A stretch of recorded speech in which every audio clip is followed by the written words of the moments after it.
Welcome to America Stands, election coverage in the spirit of faith. And tonight, debate coverage, the very first presidential debate for 2020. With me right now, Greg Stevens, Tim Fox. Thank you, gentlemen, for joining us. David Barton will be with us later, as well as some other special guests.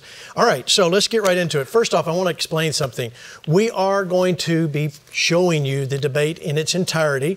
This is a different feed than what you'll see on other networks, but we're working on that perhaps for the next debate to have a better feed. But this is what you're going to see tonight. You will see it in its entirety. We'll not interrupt unless there's some sort of interruption there. You won't see us until the end. We'll be here taking notes, talking about what we hear, and then we'll have great election coverage, debate coverage in the spirit of faith when we come back, and we'll talk about what we heard. All right, first thoughts there. Well, first of all, congratulations, and congratulations to the network, Brother Copeland, because this is a big deal. It is a big deal. For a Christian network to carry a presidential debate live in its entirety. We are accepted, and you make that happen. Thank you, Victory Partners. Yeah. That's right. All right, Tim, so tell me, what are we going to hear tonight? Well, you know, that's a really good question. I think here's the thing, Gene. This is a night that many people, including myself, wasn't sure would actually happen. A lot of people didn't think this night would happen. There will be upwards of 120 million people watching this tonight. So a lot of eyes, a lot of people wondering what's going to happen. So here's what I think.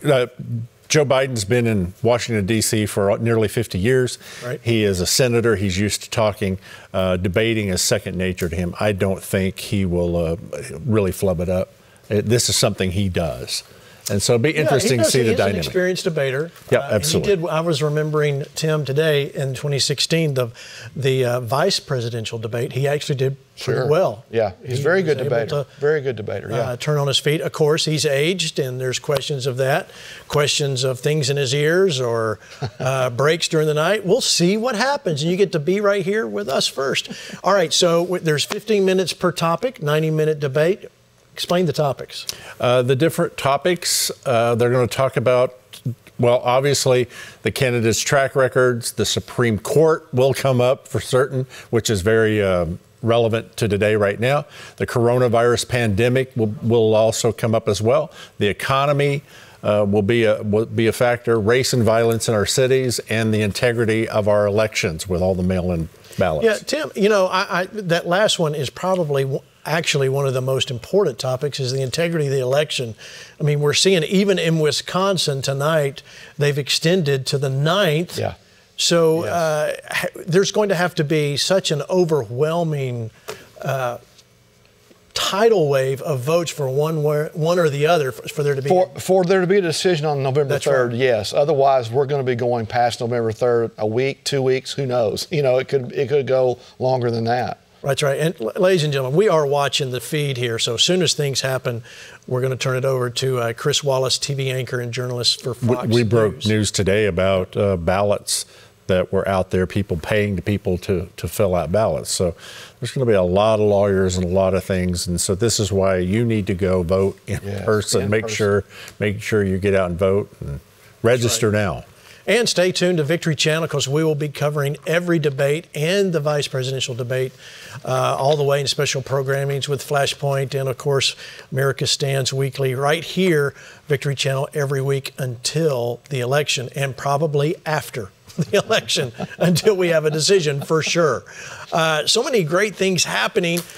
You know, we're going to hear a wide-ranging topics. What do you think, Tim, is probably the most important question that can be asked tonight? The most important question, you know, I'm not so sure that the tax thing won't come up tonight with the president's tax returns being released. And then the Supreme Court, I think, is huge. I really do. I agree with Greg. The Supreme Court, it may be the biggest thing, because this close to election, one side saying this has never happened, when in reality it's happened many, many times before. So yeah, and we want to get David Barton to weigh in on that as we get in later. But I agree. A Supreme Court decision is going to be big. And I believe today there was a lot of push, a little deflection there about President Trump's tax returns. He's following a ruling that President Obama and President Obama and Joe Biden had, and he's using that tax record to claim his deductions. Yeah. So, you know, it's noise, political noise. And the Supreme Court thing's already gotten interesting because there are several senators that will not meet with Amy Coney Barrett already. Right. So it's already, people are positioning on that will. Well, without even hearing. Without even hearing, yes. Yeah. So, all right, I see Chris Wallace in his seat. As soon as he's ready to go. Like I've said before, Chris Wallace is the journalist anchor, Fox News Sunday on Fox News, known for his tough and wide-range interviews. Let's go right now to the debate. Chris? To the first of the 2020 presidential debates between President Donald J. Trump and former Vice President Joe Biden. This debate is sponsored by the Commission on Presidential Debates. The commission has designed the format, 6 roughly 15-minute segments with 2-minute answers from each candidate to the first question, then open discussion for the rest of each segment. Both campaigns have agreed to these rules. For the record, I decided the topics and the questions in each topic. I can assure you, none of the questions has been shared with the commission or the 2 candidates. This debate is being conducted under health and safety protocols designed by the Cleveland Clinic, which is serving as the health security advisor to the commission for all 4 debates. As a precaution, both campaigns have agreed the candidates will not shake hands at the beginning of tonight's debate. The audience here in the hall has promised to remain silent. No cheers, no boos or other interruptions, so we, and more importantly you, can focus on what the candidates have to say. No noise except right now, as we welcome the Republican nominee, President Trump, and the Democratic nominee, Vice President Biden.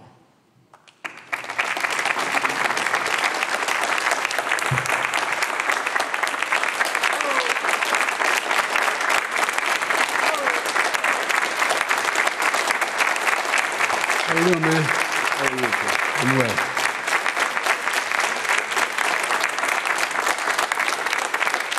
Gentlemen, a lot of people have been waiting for this night, so let's get going. Our first subject is the Supreme Court.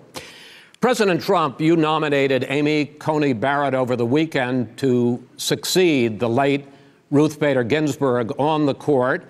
You say the Constitution is clear about your obligation and the Senate's to consider a nominee to the court. Vice President Biden, you say that this is an effort by the president and Republicans to jam through an appointment and what you call an abuse of power. My first question to both of you tonight, why are you right in the argument you make and your opponent wrong? And where do you think a Justice Barrett would take the court? President Trump, in this first segment, you go first, 2 minutes. Thank you very much, Chris. I will tell you very simply, we won the election. Elections have consequences. We have the Senate, we have the White House, and we have a phenomenal nominee, respected by all, top academic, good in every way, In fact, some of her biggest endorsers are very liberal people from Notre Dame and other places. So I think she's going to be fantastic. We have plenty of time. Even if we did it after the election itself. I have a lot of time after the election, as you know. So I think that she will be outstanding. She's going to be as good as anybody that has served on that court. We really feel that. We have a professor at Notre Dame, highly respected by all, said she's the single greatest student he's ever had. He's been a professor for a long time at a great school. And we won the election, and therefore we have the right to choose her. And very few people knowingly would say otherwise. And by the way, the Democrats, they wouldn't even think about not doing it. If they had, the only difference is they'd try and do it faster. There's no way they would give it up. They had Merrick Garland, but the problem is they didn't have the election, so they were stopped. And probably that would happen in reverse also. Definitely would happen in reverse. So we won the election, and we have the right to do it, Chris. President Trump, thank you. Same question to you, Vice President Biden. You have 2 minutes. Well, first of all, thank you for doing this and looking forward to this, Mr. President. Thank you, Joe. The American people have a right to have a say in who the Supreme Court nominee is. And that say occurs when they vote for United States senators and when they vote for the President of the United States. They're not going to get that chance now because we're in the middle of an election already. The election has already started. Tens of thousands of people have already voted. And so the thing that should happen is we should wait. We should wait and see what the outcome of this election is, because that's the only way the American people get to express their view is by who they elect as president and who they elect as vice president. Now, what's at stake here is the president's made it clear he wants to get rid of the Affordable Care Act. He's been running on that, he ran on that, and he's been governing on that.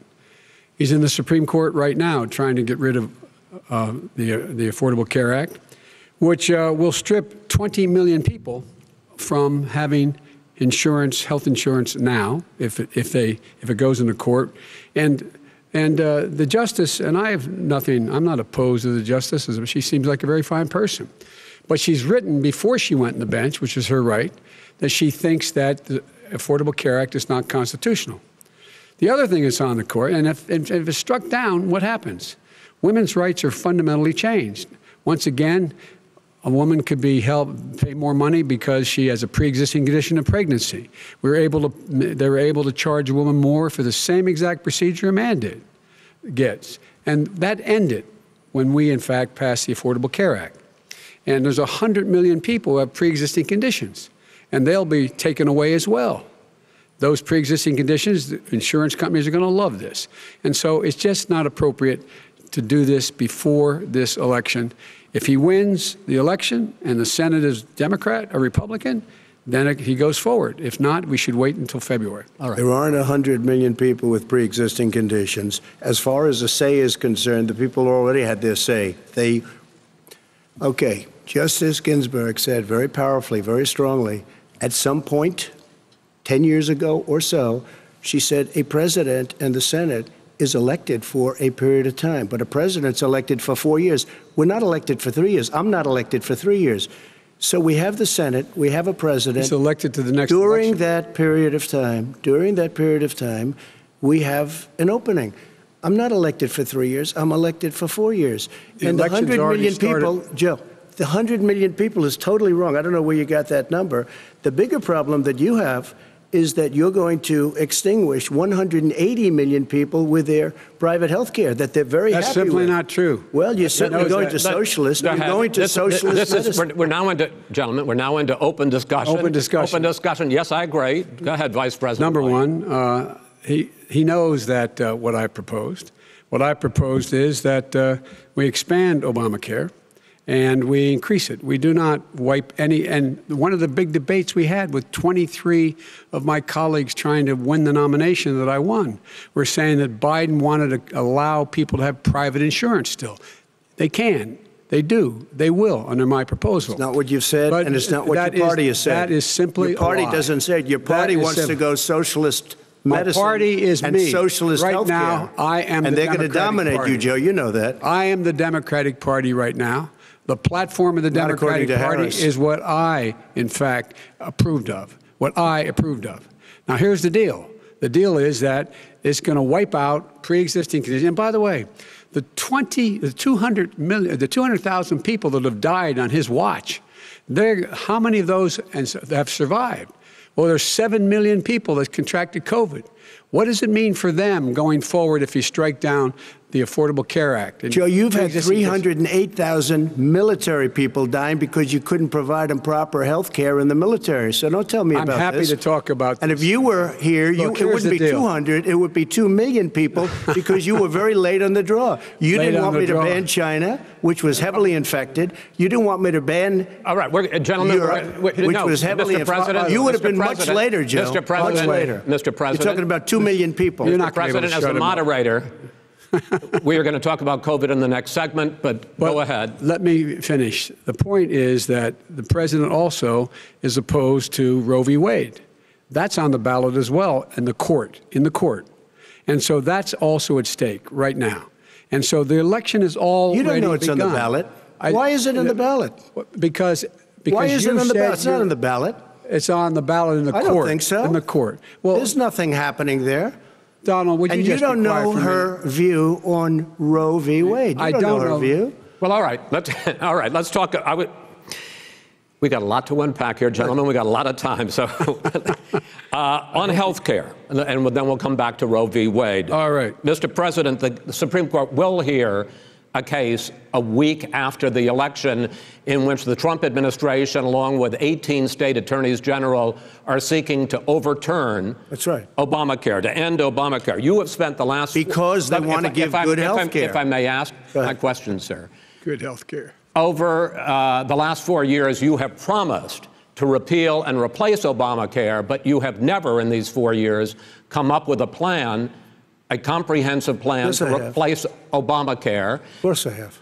Well, I got rid of the individual mandate. I'm going to give you an opportunity. I got rid of the individual mandate, which was a big chunk of Obamacare. That is absolutely a big thing. That was the worst part of Obamacare. Sir, Chris, that was the worst part of Obama. Let me ask my question. Well, I'll ask Joe. The individual mandate was the most unpopular aspect of Obamacare. I got rid of it. I'd like and we will protect people with President, I'm the moderator of this debate, and I would like you to let me ask my question, and then you can answer your question. You, in the course of these 4 years, have never come up with a comprehensive plan to replace Obamacare, and just this last Thursday, you signed a largely symbolic executive order to protect people with pre-existing conditions 5 days before this debate. So my question, sir, is what is the Trump health care plan? Right. Well, first of all, I guess I'm debating you, not him, but that's okay. I'm not surprised. Let me just tell you something, that there's nothing symbolic. I'm cutting drug prices. I'm going with favored nations, which no president has the courage to do because you're going against Big Pharma. Drug prices will be coming down 80 or 90%. You could have done it during your 47-year period in government, but you didn't do it. Nobody's done it. So we're cutting health care. All of the things that we've done, insulin. I'll give you an example. Insulin. It was destroying families, destroying people because I'm getting it for so cheap.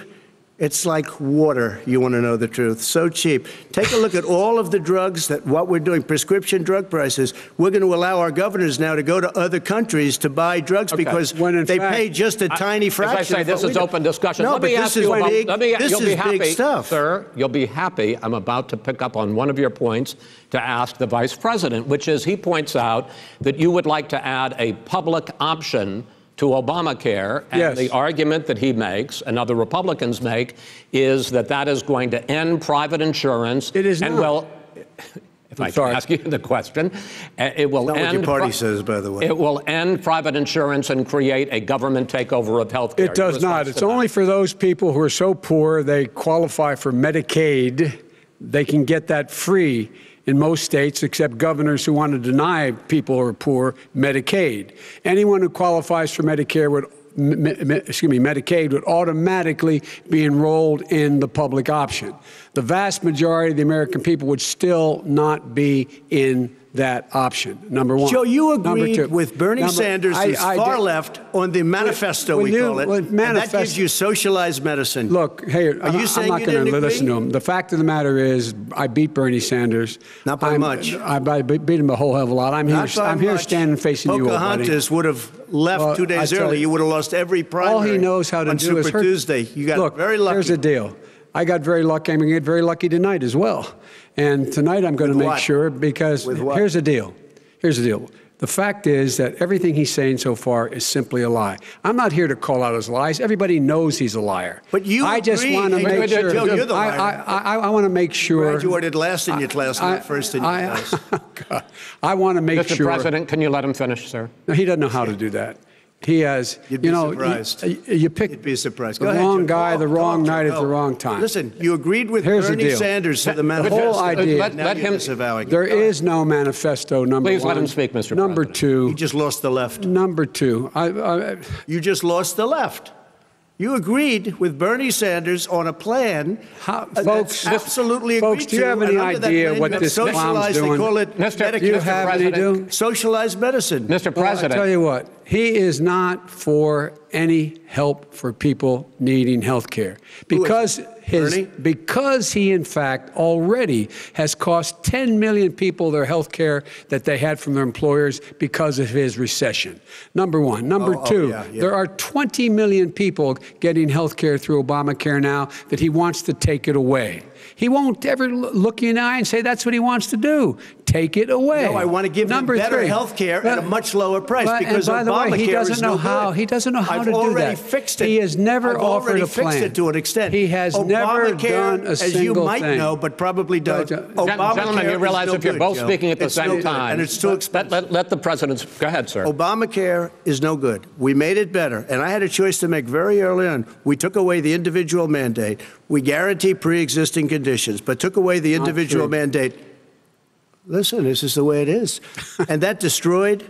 That they shouldn't even call it Obamacare. Then I had a choice to make. Do I let my people run it really well or badly? Yeah. If I run it badly, they'll probably blame him, but they'll blame me. But more importantly, I want to help people, okay? I said, you got to run it so well. That's what and I just had a meeting with them. They said, the problem is no matter how well you run Obamacare, it's a disaster. It's too expensive. Okay. Premiums are too high, and it doesn't work. So we do want to get rid of it. Chris, we want to get rid of it. I understand it, sir, but I have to give you roughly equal time. Good. Please let the vice president talk. Good.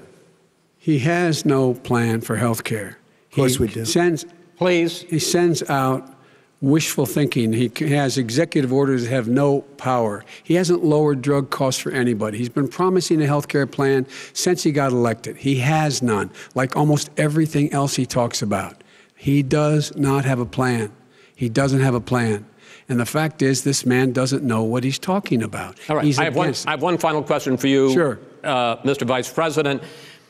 If Senate Republicans, we were talking originally about the Supreme Court here, if Senate Republicans go ahead and confirm Justice Barrett, there has been talk about ending the filibuster or even packing the court, adding to the 9 justices there. You call this a distraction by the president, but in fact, it wasn't brought up by the president. It was brought up by some of your Democratic colleagues in the Congress. So my question to you is, you have refused in the past to talk about it. Are you willing to tell the American people tonight whether or not you will support either ending the filibuster or packing the court? Whatever position I take on that, that'll become the issue. The issue is the American people should speak. You should go out and vote. You're in voting now. Vote and let your senators know how strongly you feel. Vote now. Are you going to pack the court? Make sure you, in fact, let people know you're a senator. I'm not going to answer the question. Why wouldn't you answer that because question? the question is, the question Supreme is, Court Justice, radical left. Will you shut up, man? Listen, who is on your list, Joe? Who's on your list? Right. Gentlemen, I think this is so unprecedented. He's going to pack the court. We have not going to give a list. We have ended this segment. We're going to move on to the second segment. That was really a productive segment, wasn't it? Keep yapping, man. The people understand, Joe. They sure 47 do. years you've done nothing. They understand. All right. The second subject is COVID-19, which is an awfully serious subject. So let's try to be serious about it. We have had more than 7 million cases of coronavirus in the United States, and more than 200,000 people have died. Even after we produce a vaccine, experts say that it could be months or even years before we come back to anything approaching normal.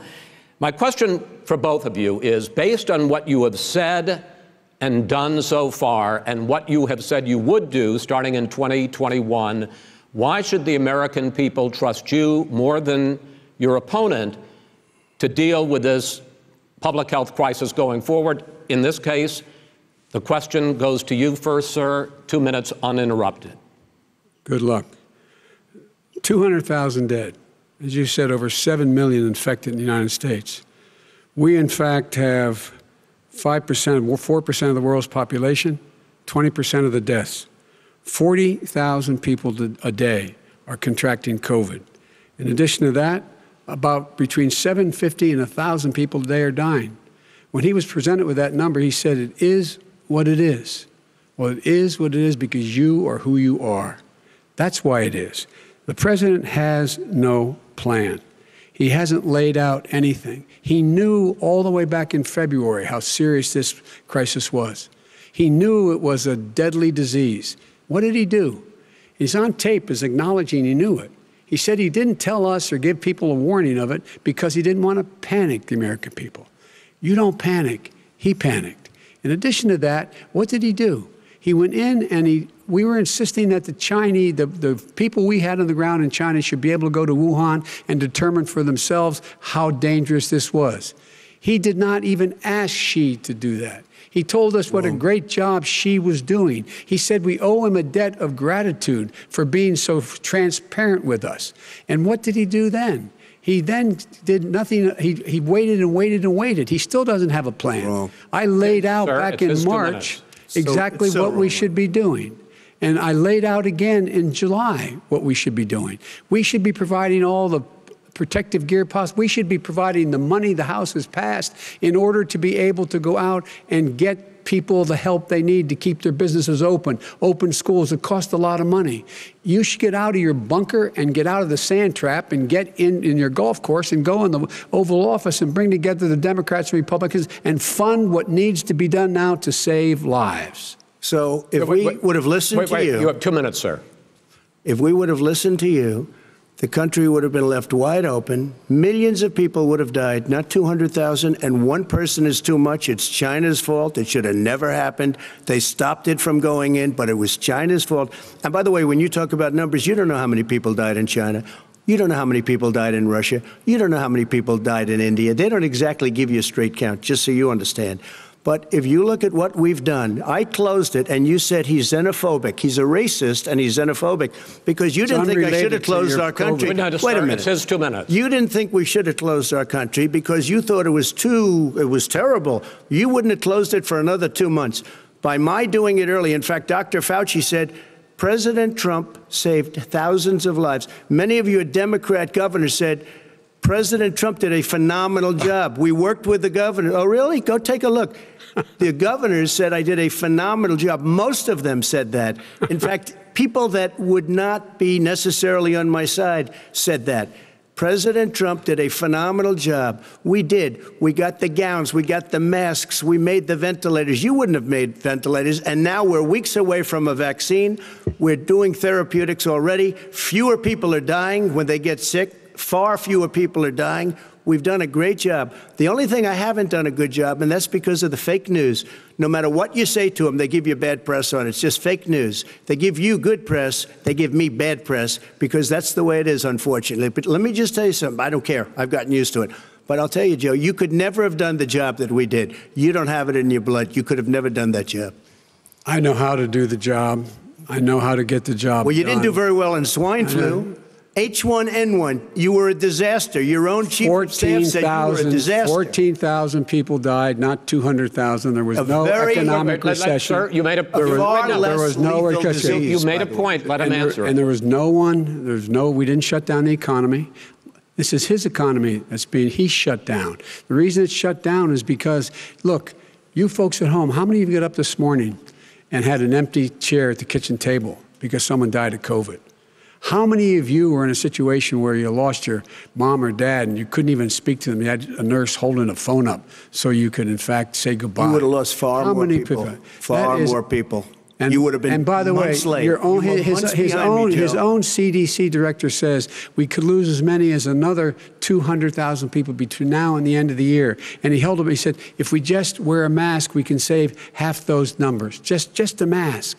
And by the way, in terms of the whole notion of a vaccine. We're for a vaccine, but I don't trust him at all, nor do you. I know you don't. What we trust is a scientist. You don't we trust Dr. Johnson Fauci. Johnson, Pfizer? Okay, by the way, gentlemen, let me move on to questions about the future, because you both have touched on two of the questions I'm going to ask. Focusing on the future first, President Trump, you have repeatedly either contradicted or been at odds with some of your government's own top scientists. The week before last, the head of the Centers for Disease Control, Dr. Redfield, said it would be summer before the vaccine would become generally available to the public. You said that he was confused and mistaken. Those were your two words. Yeah. But Dr. Slaoui, the head of your Operation Warp Speed, has said exactly the same thing. Are they both wrong? Well, I've spoken to the companies, and we can have it a lot sooner. It's a very political thing because people like this would rather make it political than save lives. God. It is a very political thing. I've spoken to Pfizer. I've spoken to all of the people that you have to speak to. We have great Moderna, Johnson & Johnson, and others. They can go faster than that by a lot. become very political because the left, or I don't know if I call them left, I don't know what I call them. So you're suggesting that the head of your Operation Warp Speed, Dr. Slaoui? I disagree with him. Yeah, no, I disagree with both of them. And he didn't say that. He said it could be there, but it could also be much sooner. I had him in my office 2 days ago. He talked about the summer, sir, before it's generally available. Just like he said it's Redfield. a possibility that we'll have the answer before November 1st. It could also be after after when it's that. generally available. Well, we're going to deliver it right away. We have the military all set up. Logistically, they're all set up. We have our military that delivers soldiers, and they can do 200,000 a day. They're going to be delivering. This is the same man it's who all told set you up. by Easter this would be gone away. By the warm weather, it'd be gone. Miraculous, like a miracle. And by the way, maybe you could inject some bleach in your arm, and that would take care of it. This is the same man. That was said sarcastically, and you know that. That was said sarcastically. And so here's the deal. This man is talking about a vaccine. Every serious company is talking about maybe having a vaccine done by the end of the year. But the distribution of that vaccine will not occur until sometime beginning or the middle of next year to get it out, if we get the vaccine. And pray God we will. Pray God we will. Mr. Vice President, I want to pick up You'll have the vaccine sooner I want to pick up on this question, though. You say the public can trust the scientists, but they can't trust President Trump. In fact, you said that again tonight. Your running mate, Senator Harris, goes further, saying the public health experts, quote, will be muzzled, will be suppressed. Given the fact that polls already show that people are concerned about the vaccine and are reluctant to take it, are you and your running mate, Senator Harris, contributing to that fear? No more than the question you just asked him. You pointed out. He puts pressure and disagrees with his own scientists. But you're saying Everybody you can't, knows. or Senator Harris is saying you can't trust the scientists. No, you can trust the scientists. She didn't say that. You can't trust She said the public health experts, quote, will be muzzled, will be suppressed. Well, that's what he's going to try to do. But there's millions of scientists, there's thousands of scientists out there, like here at this great hospital, that don't work for him. Their job doesn't depend on him. That's not, they're the people, and by the way. I spoke to the scientists that are in charge. By the way. They will have the vaccine very soon. Let him finish. Do you believe for a moment what he's telling you in light of all the lies he's told you about the whole issue relating to COVID? He still hasn't even acknowledged that he knew this was happening, knew how dangerous it was going to be back in February, and he didn't even tell you. He's on record as saying it. He panicked or he just looked at the stock market. One of the two, because guess what? A lot of people died. And a lot more are going to die unless he gets a lot smarter, a lot quicker. Mr. President? Did you use the word smart? So you said you went to Delaware State, but you forgot the name of your college. You didn't go to Delaware State. You graduated either the lowest or almost the lowest in your class. Don't ever use the word smart with me. Don't ever use that word. Oh, give me a break. Because you know what? There's nothing smart about you, Joe. 47 years, you've done nothing. Let's have this debate. And if you would have had, let me just tell you something, Joe. No, if you would have had the charge of what I was put through, I had to close the greatest economy in the history of our country. And by the way, now it's being built again. You see, and it's We're going going to get up to the fast. economy in the next segment, sir. Okay. It's going up fast. Okay. When it comes to how the virus has been handled so far, the two of you have taken very different approaches, and this is going to affect how the virus is handled going forward by whichever of you ends up becoming the next president. I want to quickly go through several of those. Reopenings. Vice President Biden, you have been much more reluctant than President Trump about reopening the economy and schools. Why, sir? Because he doesn't have a plan. If I were running, I know what the plan is. You've got to provide these businesses the ability to have the money to be able to reopen with the PPE as well as with the sanitation they need. You have to provide them plastic. Tell that to Nancy Pelosi.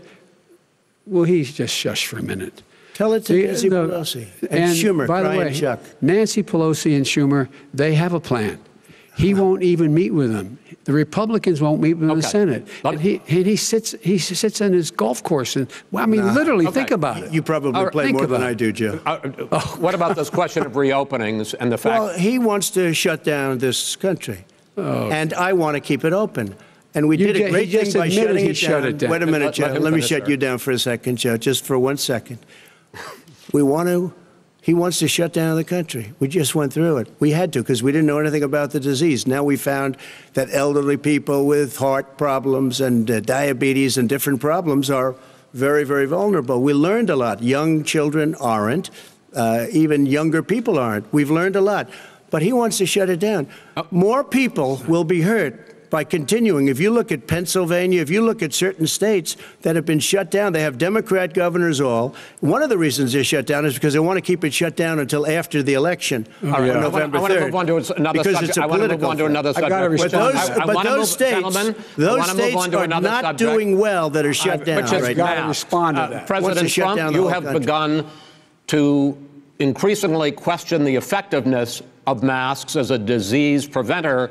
And in fact, recently you have cited the issue of waiters touching their masks and touching plates. Are you questioning No, I think masks are okay. You have to understand, if you look, I mean, I have a mask right here. I put a mask on, when I think I need it. Tonight, as an example, everybody's had a test, and you've had social distancing and all of the things that you have to. But I wear masks when needed. When needed, I wear masks. Okay, let me ask. I don't wear masks like him. Every time you see him, he's got a mask. He could be speaking 200 feet away from it. He shows up with the biggest mask I've ever seen. I will say this. Vice President Biden, go ahead, sir. Look, the way to open businesses is give them the wherewithal to be able to open. We provided money. The Congress. But I was asking you, sir, about masks. Well, masks make a big difference. His own head of the CDC said if we just wore masks between now, if everybody wore masks in social distance between now and January, we'd probably save up to 100,000 lives. It matters. And they've also said the opposite. They've also said no serious person said the opposite. They've also said, well, look at Dr. Fauci. Dr. Fauci said the opposite. He did not say the opposite. We got a little bit more than a minute left in this segment. Masks are not good. Then he changed his mind. He said masks are good. I'm okay with masks. I want to ask you both about one last subject, because your different approaches has even affected the way that you have campaigned. President Trump, you're holding large rallies with crowds packed together, thousands of people. Outside, yes, sir, agreed. Vice President Biden, you are holding much smaller events with... Because nobody will show up. People with... Well, it's true. Nobody shows up to his rallies. All right. In any case, why you holding the big rallies? Why you not? You go first, sir. Because people want to hear what I have to say. I mean, but are you not worried about job as a disease? President, and I'll have 35,000 people show up at airports. We use airports. Are you not worried about the disease We have a lot of people. Sir? Well, so far, we have had no problem whatsoever. It's outside. That's a big difference, according to the experts. And we do them outside. We have tremendous crowds, as you see. I mean, and literally on 24 hours' notice. And Joe does the circles and has 3 people someplace. Okay. By the way, did you see one of the last big rallies he has? And a reporter came up to him to ask him a question. He said, no, stand back. Put on your mask. Put on a mask. Have you been tested? I'm way far away from those other people. That's what he said. I can't. I'm going to be okay. He's not worried about you. He's not worried about the people out there breathing in one another. We've had no negative effect. No negative effect. We've had no negative effect. And we've had 35,000, 40,000 people at these rallies. Just quickly finish up, because I want to move on to our next. Yes, I would. He's been totally irresponsible the way in which he has handled the social distancing and people wearing masks, basically encouraged them not to. All right. He's a fool on this. If you could get the crowds, you would have done the same thing. But you can't. Nobody cares. Gentlemen, can we move on to the economy? Yes. The economy is, I think it's fair to say, recovering faster than expected from the shutdown. Much faster. In the second quarter, the unemployment rate fell to 8.4% last month. The Federal Reserve says the hit to growth, which is going to be there, is not going to be nearly as big as they had expected. President Trump, you say we are in a V-shaped recovery. Vice President Biden, you say it's more of a K-shape. What difference does that mean to the American people in terms of the economy? President Trump, in this segment, you go first. So we built the greatest economy in history. We closed it down because of the China plague. When the plague came in, we closed it down, which was very hard psychologically to do. He didn't think we should close it down, and he was wrong.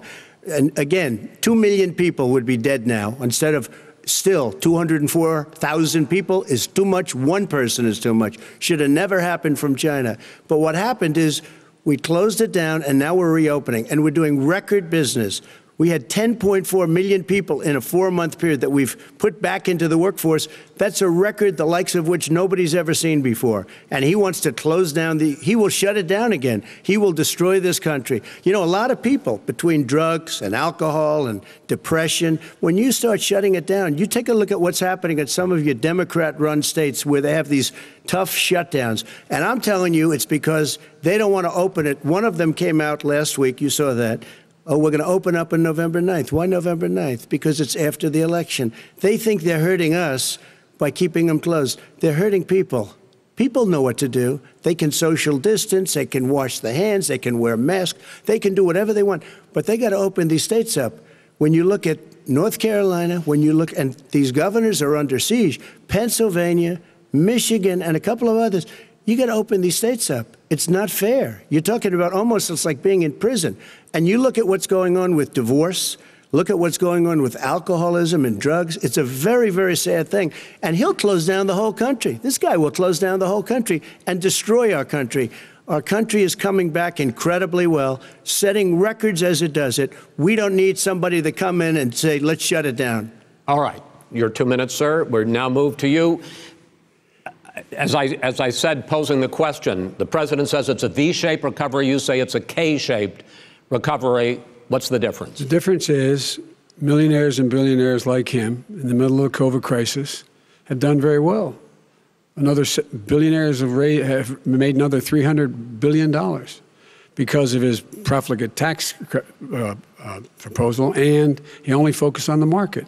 But you folks at home, you folks living in Scranton and Claymont and all the small towns and working class towns in America, how well are you doing?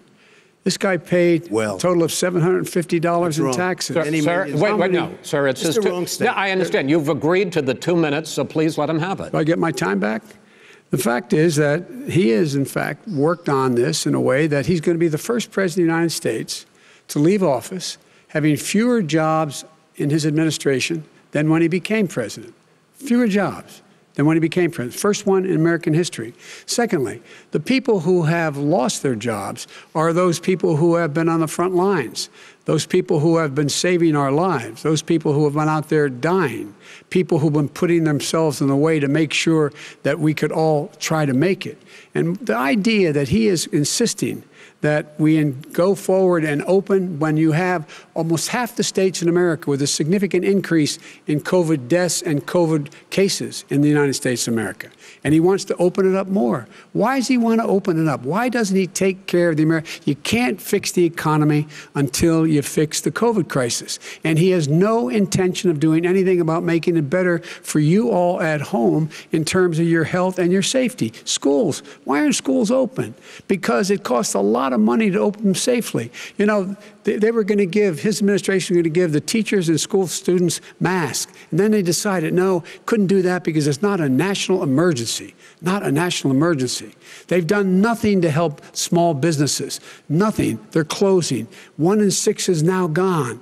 He ought to get on the job and take care of the needs of the American people so we can open safely. All right. Your time is up, sir. Well, we're going to get to... I have to respond to that. Well, you both had 2 minutes, sir. Excuse me, he made a statement. So did you. People want their schools open. They don't want to be shut down. They don't want their state shut down. They want their restaurants. I look at New York. It's so sad what's happening in New York. It's almost like a ghost town. And I'm not sure it can ever recover what they've done in New York. People want their places open. They want to get back to their lives. They'll be careful, but they want their schools open. I'm the one that brought back football. By the way, I brought back Big Ten football. It was me, and I'm very happy to do it. And all right, people of Ohio are very proud of me. And you know how I found out? When he took a phony ad. Gentlemen, we're going to get to your economic plans going forward in a moment. But first, Mr. President, as you well know, there's a new report that in 2016, the year you were elected president, and 2017, your first year as president, that you paid $750 a year in federal income tax each of those years. I know that you pay a lot of other taxes, but I'm asking you the specific question. Is it true that you paid $750 in federal income taxes each of those 2 years? I paid millions of dollars in taxes, millions of dollars of income tax. And let me just tell you, There was a story in one of the papers. Show us your tax I paid returns. $38 million 1 year. I paid $27 million. Show us your tax 1 year. returns. I went. You'll see it as soon as it's finished. You'll see it. You know, if you want to go to the Board of Elections. There's a 118-page or so report that says everything I have, every bank I have, I'm totally under-leveraged because the assets are extremely good. And I built Sir, a great company. I'm asking you a specific question, which But is... let me tell you. I understand all of that. Release your I tax understand all of that. return. No, Mr. President. Go ahead. I'm asking you a question. Will you tell us how much you paid in federal income taxes in 2016 and 2017? Millions of dollars. You paid millions of dollars? Millions of dollars. So yes. not 750? Millions of dollars. And you'll get to see it. When?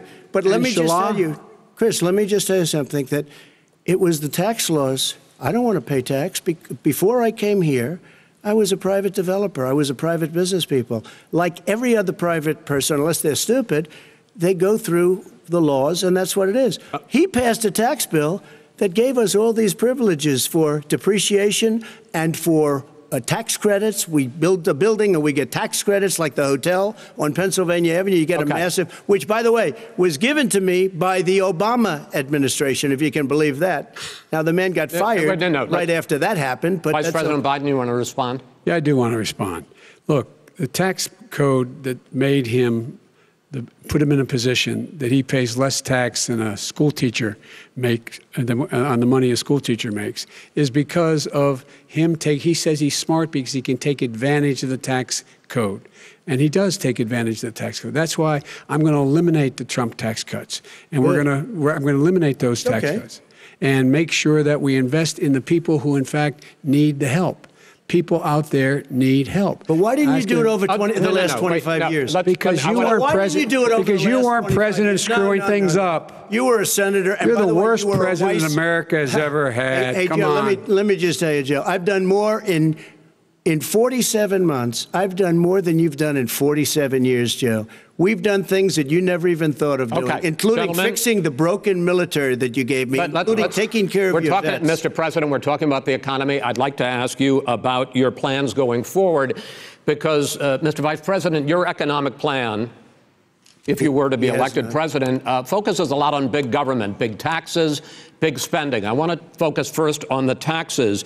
You propose more than $4 trillion over a decade in new taxes on individuals making more than $400,000 a year and on corporations. President Trump says that that kind of an increase in taxes is going to hurt the economy as it's just coming out of a recession. Well, just take a look at what as the analysis done by Wall Street firms points out that my economic plan would create 7 million more jobs than his in 4 years, number one. And number two, it would create an additional $1 trillion in economic growth because it would be about buying American. That we're going to make this federal government spend $600 billion a year on everything from ships to steel to buildings and the like. And under my proposal, we're going to make sure that every penny of that has to be made by a company. But respectfully, sir, I'm talking about taxes, not spending. By the way, I'm going to eliminate a significant number of the tax. I'm going to make the corporate tax 28%. It shouldn't be 21%. You have 91 companies, in the Fortune 500 who don't pay a single penny in tax, making billions of dollars. Why didn't you do it before when you were vice president with Obama? Because you, in fact, passed that. That was your tax proposal. I got it done. And you know what happened? Yeah, you got it done. Our economy boomed like it's never boomed The economy is busted. Let me finish. Mr. President, let me pick up on that. You would continue your free market approach, lower taxes, more deregulation, correct? Not lower taxes for American people. Excuse me. But in Obama's, you talk about the economy booming, it turns out that in Obama's final 3 years as president, more jobs were created, 1.5 million more jobs than in the first 3 years of your presidency. They had the slowest recovery economic recovery since 1929. It was the slowest recovery. Also, they took over something that was down here. All you had to do is turn on the lights and you pick up a lot. But they had the slowest economic recovery since 1929. Let me tell you about the stock market. When the stock market goes up, that means jobs. It also means 401ks. if you got in, if you ever became president with your ideas, you want to terminate my taxes, I'll tell you what, you'll lose half of the companies that have poured in here will leave, and plenty of companies that are already here, they'll leave for other places. They will leave, and you will have a depression, the likes of which you've never seen. Look, we inherited the worst recession short of a depression in American history. I was asked to bring it back. We were able to have an economic recovery that created the jobs you're talking about. We handed him a booming economy. He blew it. It wasn't booming. He blew it. It wasn't booming. It was the weakest recovery since 1929. Is it fair to say he blew it when fact, there was record low unemployment before COVID? Yeah, but because what he did, even before COVID, manufacturing went in the hole. Manufacturing went in the hole. Excuse me, Chris. Wait. Number two. Chris. Number three. They said it would take. No, you were number two. No. Chris. They said it would take a miracle to bring back manufacturing. I brought back 700,000 jobs. They brought back nothing. They gave up on manufacturing. Part of my standard fare. I'm the guy that brought back the automobile industry. All right, let him. We brought back. I was asked to bring back Chrysler and General Motors. We brought them back right here in the state of Ohio and Michigan. He blew it. They're gone. He blew it. And in fact, they're going. Ohio had the best year it's ever had last year. Michigan had the best year they've ever had. That is not true. Many car companies came in from Germany, from Japan, went to Michigan, went to Ohio. They're not having and they didn't come in with you. Mr. Vice President, go ahead. And so you take a look at what he's actually done. He's done very little. His trade deals are the same way. He talks about these great trade deals. You know, he talks about the art of the deal. China's perfected the art of the steal. We have a higher deficit with China now than we did before. We have the highest deficit. Your lunch, Joe, and no wonder your son goes in and he takes out billions of dollars. Takes out billions of dollars to manage. He makes millions of dollars. And also, while we're at it, why is it, just out of curiosity, the mayor of Moscow's wife gave your son $3.5 million. What did he do to deserve it? What did he do with Burisma to deserve $183,000? You've asked your question, let him answer. None of that is true. Oh, really? He didn't get $3.5 million? Mr. President, Mr. President, please. Totally discredited. Totally discredited. And by the way, well, wait, he didn't get $3.5 million, Joe? Mr. Vice, he got $3.5 million. It is not true. Oh, really? Mr. President, it's an open discussion, please. Now, it's a fact. Well, you have raised an issue. Let the Vice President answer. Discredited. Did Burisma pay him $183,000 a month with no experience in energy? Mr. President, with no job? My son did nothing wrong at Burisma. I think he did. Mr. President, let him answer. He doesn't want to let me answer because he knows I have the truth. His position has been totally, thoroughly discredited. By who? The media? By everybody. Well, by the media, by our allies, by the World Bank, by everyone has discredited. Matter of fact, even the people who testified under oath. So let me ask you this, Joe. No, go ahead, Mr. I'm listening to you. He got $3.5 million from Moscow. He testified under oath in his administration, said, I did my job and I did it very well. Oh, really? I did it I'd honorably. like to know who they are. Well, I'll give you the list of the people who testified. No, go ahead, sir. Sure, you've already fired most of them because they did a good job. Some people don't do a good job. With you, go ahead. Wait a minute. You get the final word, Mr. Well, it's hard to get any word in with this clown. Excuse me. Hey, let me just say to you. No. I'm Mr. President. $3.5 million, Joe. That is simply Why did he deserve $3.5 million from Moscow? Look, here's the deal. We want to talk about families and ethics. I don't want to do that. I mean, his family we could talk about all night. His family's already... My family lost a fortune by coming down and helping us with government. And that's such a... Mr. President. Every single one of them lost a fortune. This is not about my family or his family. It's about your family, the American people. He doesn't... That's not true. It doesn't want to talk about what you need. You, the American people. It's about you. That's what we're talking about here. All right, that's the end of the segment. We're moving on. He didn't take them. Well, Vice President, no. Can I be honest? It's a very important question. Try to be honest. He stood up. No, the answer to the question is no. Ukraine. No, sir. With $1 billion, if you that is absolutely not true. You're doing it. You're going to have true, gentlemen. I hate to raise my voice, but it seems to be. Why should I be different than the two of you? So here's the deal. Good point. We have 6 segments. We have ended that segment. We're going to go to the next segment. In that segment, you each are going to have 2 uninterrupted moments. In those 2 uninterrupted minutes, Mr. President, you can say anything you want. I'm going to ask a question about race, but if you want to answer about something else, go ahead. But I think that the country would be better served if we allowed both people to speak with fewer interruptions. I'm appealing to you, sir, to do that. Well, and him too. Well, frankly, you've been doing more interrupting Well, that's than all he right, has. but he does plenty. Well, less than, sir, less does than plenty. No, less than you have. Let's please continue on. The issue of race. Vice President Biden, you say that President Trump's response to the violence in Charlottesville 3 years ago, when he talked about very fine people on both sides, was what directly led you to launch this run for president. Oh, yeah, sure. President Trump, you have often said that you believe you have done more for Black Americans than any president, with the possible exception of Abraham Lincoln. My question for the 2 of you is, why should voters trust you rather than your opponent to deal with the race issues facing this country over the next 4 years? Vice President Biden, you go first. It's about equity and equality. It's about decency. It's about the Constitution. And we have never walked away from trying to require equity for everyone, equality for the whole of America. But we've never accomplished it. But we've never walked away from it like he has done.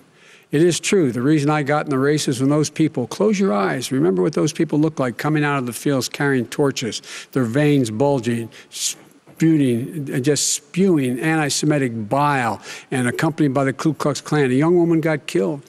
And they asked the president what he thought. He said there were very fine people on both sides. No president has ever said anything like that. It is who's now, who second point I'd make to you is that when Floyd was killed, when Mr. Floyd was killed, there was a peaceful protest in front of the White House. What did he do? He came out of his bunker, had the military use tear gas on him so he could walk across to a church and hold up a Bible. And then what happened after that? The bishop of that very church said that it was a disgrace. The general who was with him said all he ever wants to do is divide people, not unite people at all. This is a president who has used everything as a dog whistle to try to generate racist hatred, racist division. This is a man who, in fact, you talk about helping African Americans.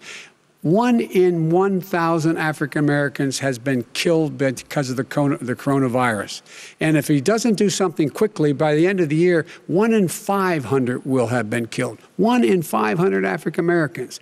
This man is a savior of African Americans. This man cares at all. This man's done virtually nothing. Look, the fact is that you have to look at what he talks about. You have to look at what he did. And what he did has been disastrous for the African-American community.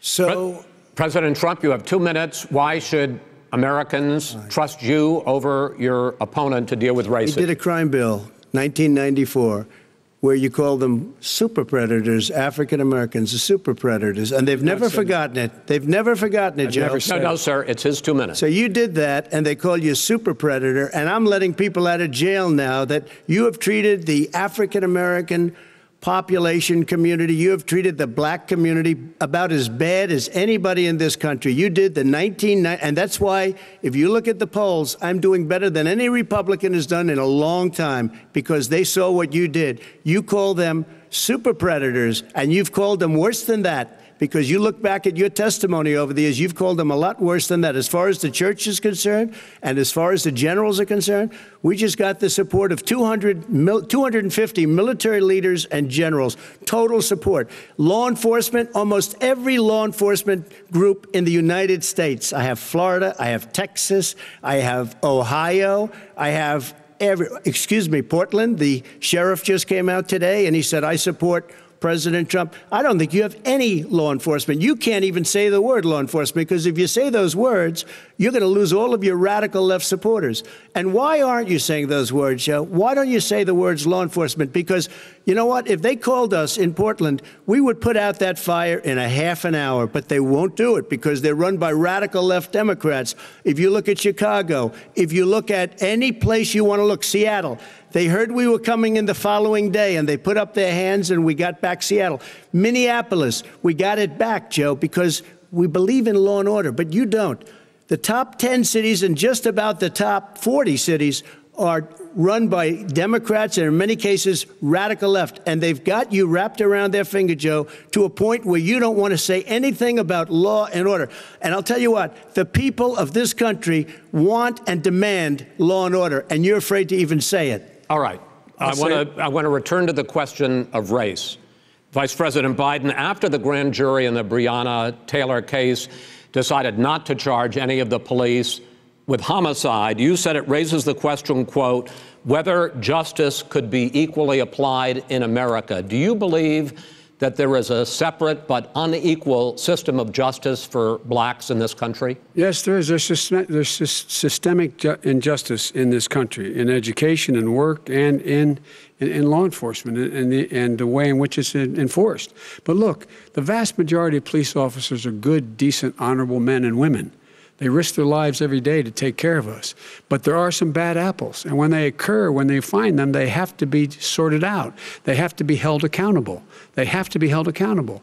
And what I'm going to do as President of the United States is call together an entire group of people at the White House, well, everything from the civil rights groups to the police officers, to the police chiefs, and we're going to work this out. We're going to work this out so we change the way in which we have more transparency in when these things happen. These cops aren't happy to see what happened to George Floyd. These cops aren't happy to see what happened to Breonna Taylor. Most don't like it. But we have to have a system where people are held accountable. And by the way, violence in response is never appropriate. Never appropriate.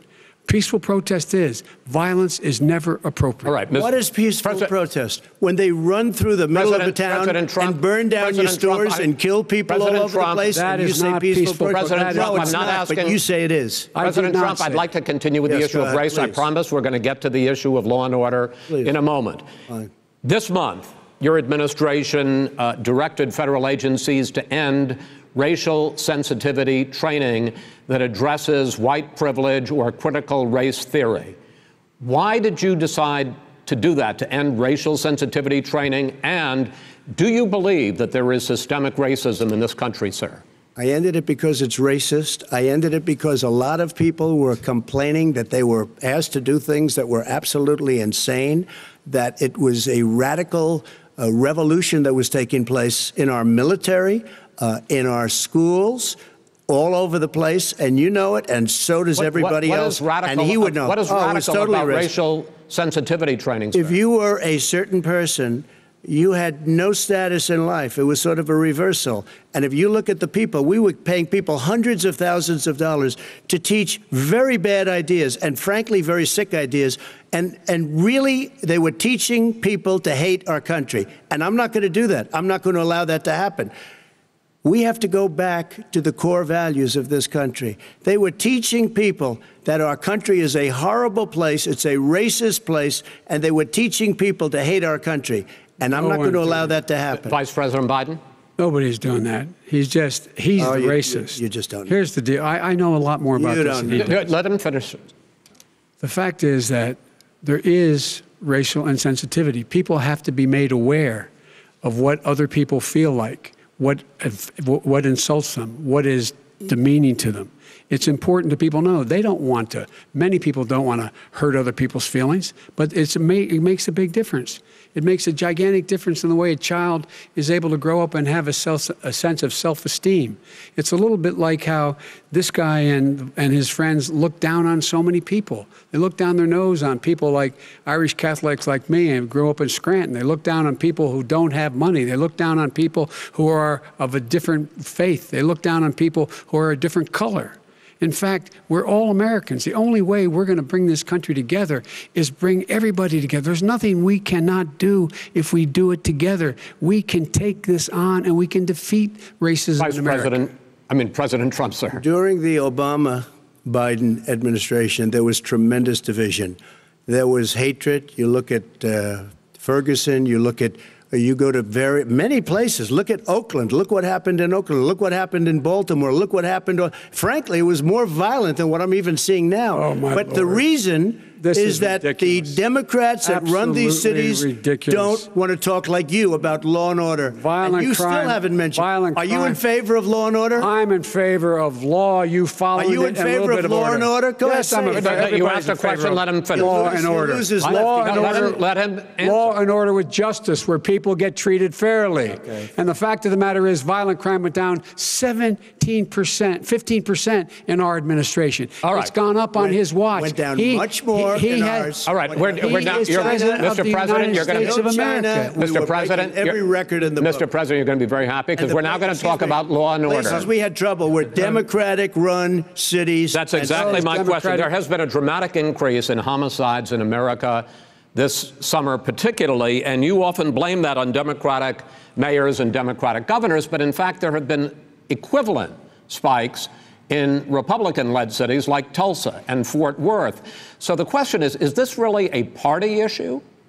I think it's a party issue. You can bring in a couple of examples, but if you look at Chicago, what's going on in Chicago, where 53 people were shot and 8 died shot. If you look at New York, where it's going up like nobody's ever seen anything, the numbers are going up 100, 150, 200%. Crime. It is crazy what's going on. And he doesn't want to say law and order because he can't, because he'll lose his radical left supporters. And once he does that, it's over with. But if he ever got to run this country and they ran it the way he would want to run it, we would have our suburbs would be gone. By the way, our suburbs would be gone. And you would see problems like you've never seen. He would know a suburb unless he took a wrong turn. Oh, I know suburbs. He would not. So much Go ahead. Wait a minute. I was raised in the suburbs. This is not 1950. All these dog whistles on racism don't work anymore. Suburbs are by and large integrated. There's many people today driving their kids to soccer practice and or to black and white and Hispanic in the same car as there have been any time in the past. What really is a threat to the suburbs and their safety is his failure to deal with COVID. They're dying in the suburbs. His failure to deal with the environment. They're being flooded. They're being burned out because his refusal to do anything. That's why the suburbs are in trouble. I do want to talk about this issue of law and order, though. And in the joint recommendation that came from the Biden-Bernie Sanders task force, you talked about, quote, reimagining policing. Yeah. First of all, what does reimagining policing mean, and do you support? It means. Let me, if I might finish the question. What does reimagining policing mean, and do you support the Black Lives Matter call for community control of policing? Look, what I support is the police having the opportunity to deal with the problems they face. And I'm totally opposed to defunding the police officers. As a matter of fact, local police, the only one defunding it, his budget calls for a $400 million cut in local law enforcement assistance. They need more assistance. They need, when they show up for a 9/11 call, to have someone with them as a psychologist or psychiatrist to keep them from having to use force and be able to talk people down. We have to have community policing like we had before, where the officers get to know the people in the communities. That's when crime went down. It didn't go up, it went down. And so we have to be engaged. That's not what they're talking about, Chris. That's not what they're talking about. He's talking about defunding the police. That is not true. He doesn't have any law support. Look, he has no law enforcement support. That's not true. Almost nothing. Look. Oh, really? Who do you have? Name one group that supports you. Name one group that came out and supported you. Go ahead. Think. We have time. We don't have time to do anything. No, think about it. Name one law enforcement group that came out and supported gentlemen, you. I think I'm going to take back the moderator's role, and I want to get to another subject, which is the issue of protests in many cities that have turned violent. In Portland, Oregon, especially, we had more than 100 straight days of protests, which I think you would agree. You talk about peaceful protests. Many of those turned into riots. Mr. Vice President, you say that people who commit crimes should be held accountable. The question I have, though, is, as the Democratic nominee, and earlier tonight you said that you are the Democratic Party right now, have you ever called the Democratic mayor of Portland or the Democratic governor of Oregon and said, hey, you got to stop this, bring in the National Guard, do whatever it takes, but you stop the days and months of violence in Portland? I don't hold public office now. I am a former vice president. I've made it clear. I've made it clear in my public statements that the violence should be prosecuted. It should be prosecuted. And anyone who commits it But should you've be never prosecuted. called for the people, the leader, excuse me, sir. You had never called for the leaders in Portland and in Oregon to bring in the National Guard and knock off 100 days of riots. They can, in fact, take care of it if he just stay out of the way. Look here. Oh, really? Oh, really? Here's the thing. I sent in the U.S. Marshals to get the killer of the young man in the middle of the street. They shot him, and for 3 days, President Trump, Portland wouldn't do anything. I had to send in the U.S. Marshals. They took care of business. Go ahead, sir. And by the way, you know, his own former spokesperson said, you know, riots and chaos and violence help his cause. That's what this is all about. I don't know who said that. I do. Who? I think Kellyanne Conway. I don't think she said that. She said that. And so here's the here's the point. Go ahead, the point is that that's what he is, keeps trying to rile everything up. He doesn't want to calm things down. Instead of going in and talking to people and saying, let's get everybody together, figure out how to deal with this. What's he do? He just pours gasoline in the fire constantly, and every single solitary time. And to end this, button up this segment, I'm going to give you a minute to answer, sir. You have repeatedly criticized. I have to answer his statement. No, you have repeatedly. Wait, you have no, you've been talking back and forth. He made a statement. I'm asking you. I would love to end it. Sir. I would love to end it. You know, if you want to switch seats. We could very quickly. We could do that, but I'd send in the National Guard, it would be over. There'd be no problem. Okay. But they don't want to accept the National Guard. You have repeatedly criticized the vice president for not specifically calling out Antifa and other left-wing extremist groups. But are you willing tonight to condemn white supremacists and militia groups and to say that they need to stand down and not add to the violence in a number of these cities, as we saw in Kenosha and as we've seen in Portland? Sure, are you I'm prepared to do specifically that, do it? Well, go ahead, sir. I would say almost everything I see is from the left wing, not from the right wing. So what are you saying? I'm willing to do anything. I want to see peace. Then do it, sir. Say it. Do it. Say it. Do you want to call him? What do you want to call them? Give me a name. Give me a white name. Supremacists and who would you like me to condemn? White supremacists and right Proud Boys. Stand back and stand by. But I'll tell you what. Somebody's got to do something about Antifa and the left, because this is not a right-wing problem. This is a left-wing. FBI director This is a left-wing problem. White supremacist. Antifa's an idea, not an organization. Oh, you got to be not kidding. malicious. That's what his FBI, FBI director said. Well, then you know what? No, we're done, sir. We're moving on to the next. We're moving. When a bat hits you over the head, that's not an idea. Everybody in your administration tells you the truth has a bad idea. Can I tell you what? You have no ideas. Antifa is a dangerous, radical gentlemen, group. We're now moving on to the Trump and Biden records. They'll overthrow you. When a president, I'm going to ask a question. When the president seeks a second term, it is generally a referendum on his record.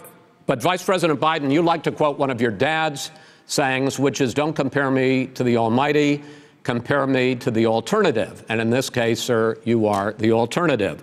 Looking at both of your records, I'm going to ask each of you, why should voters elect you president over your opponent? In this segment, President Trump, you go first, 2 minutes.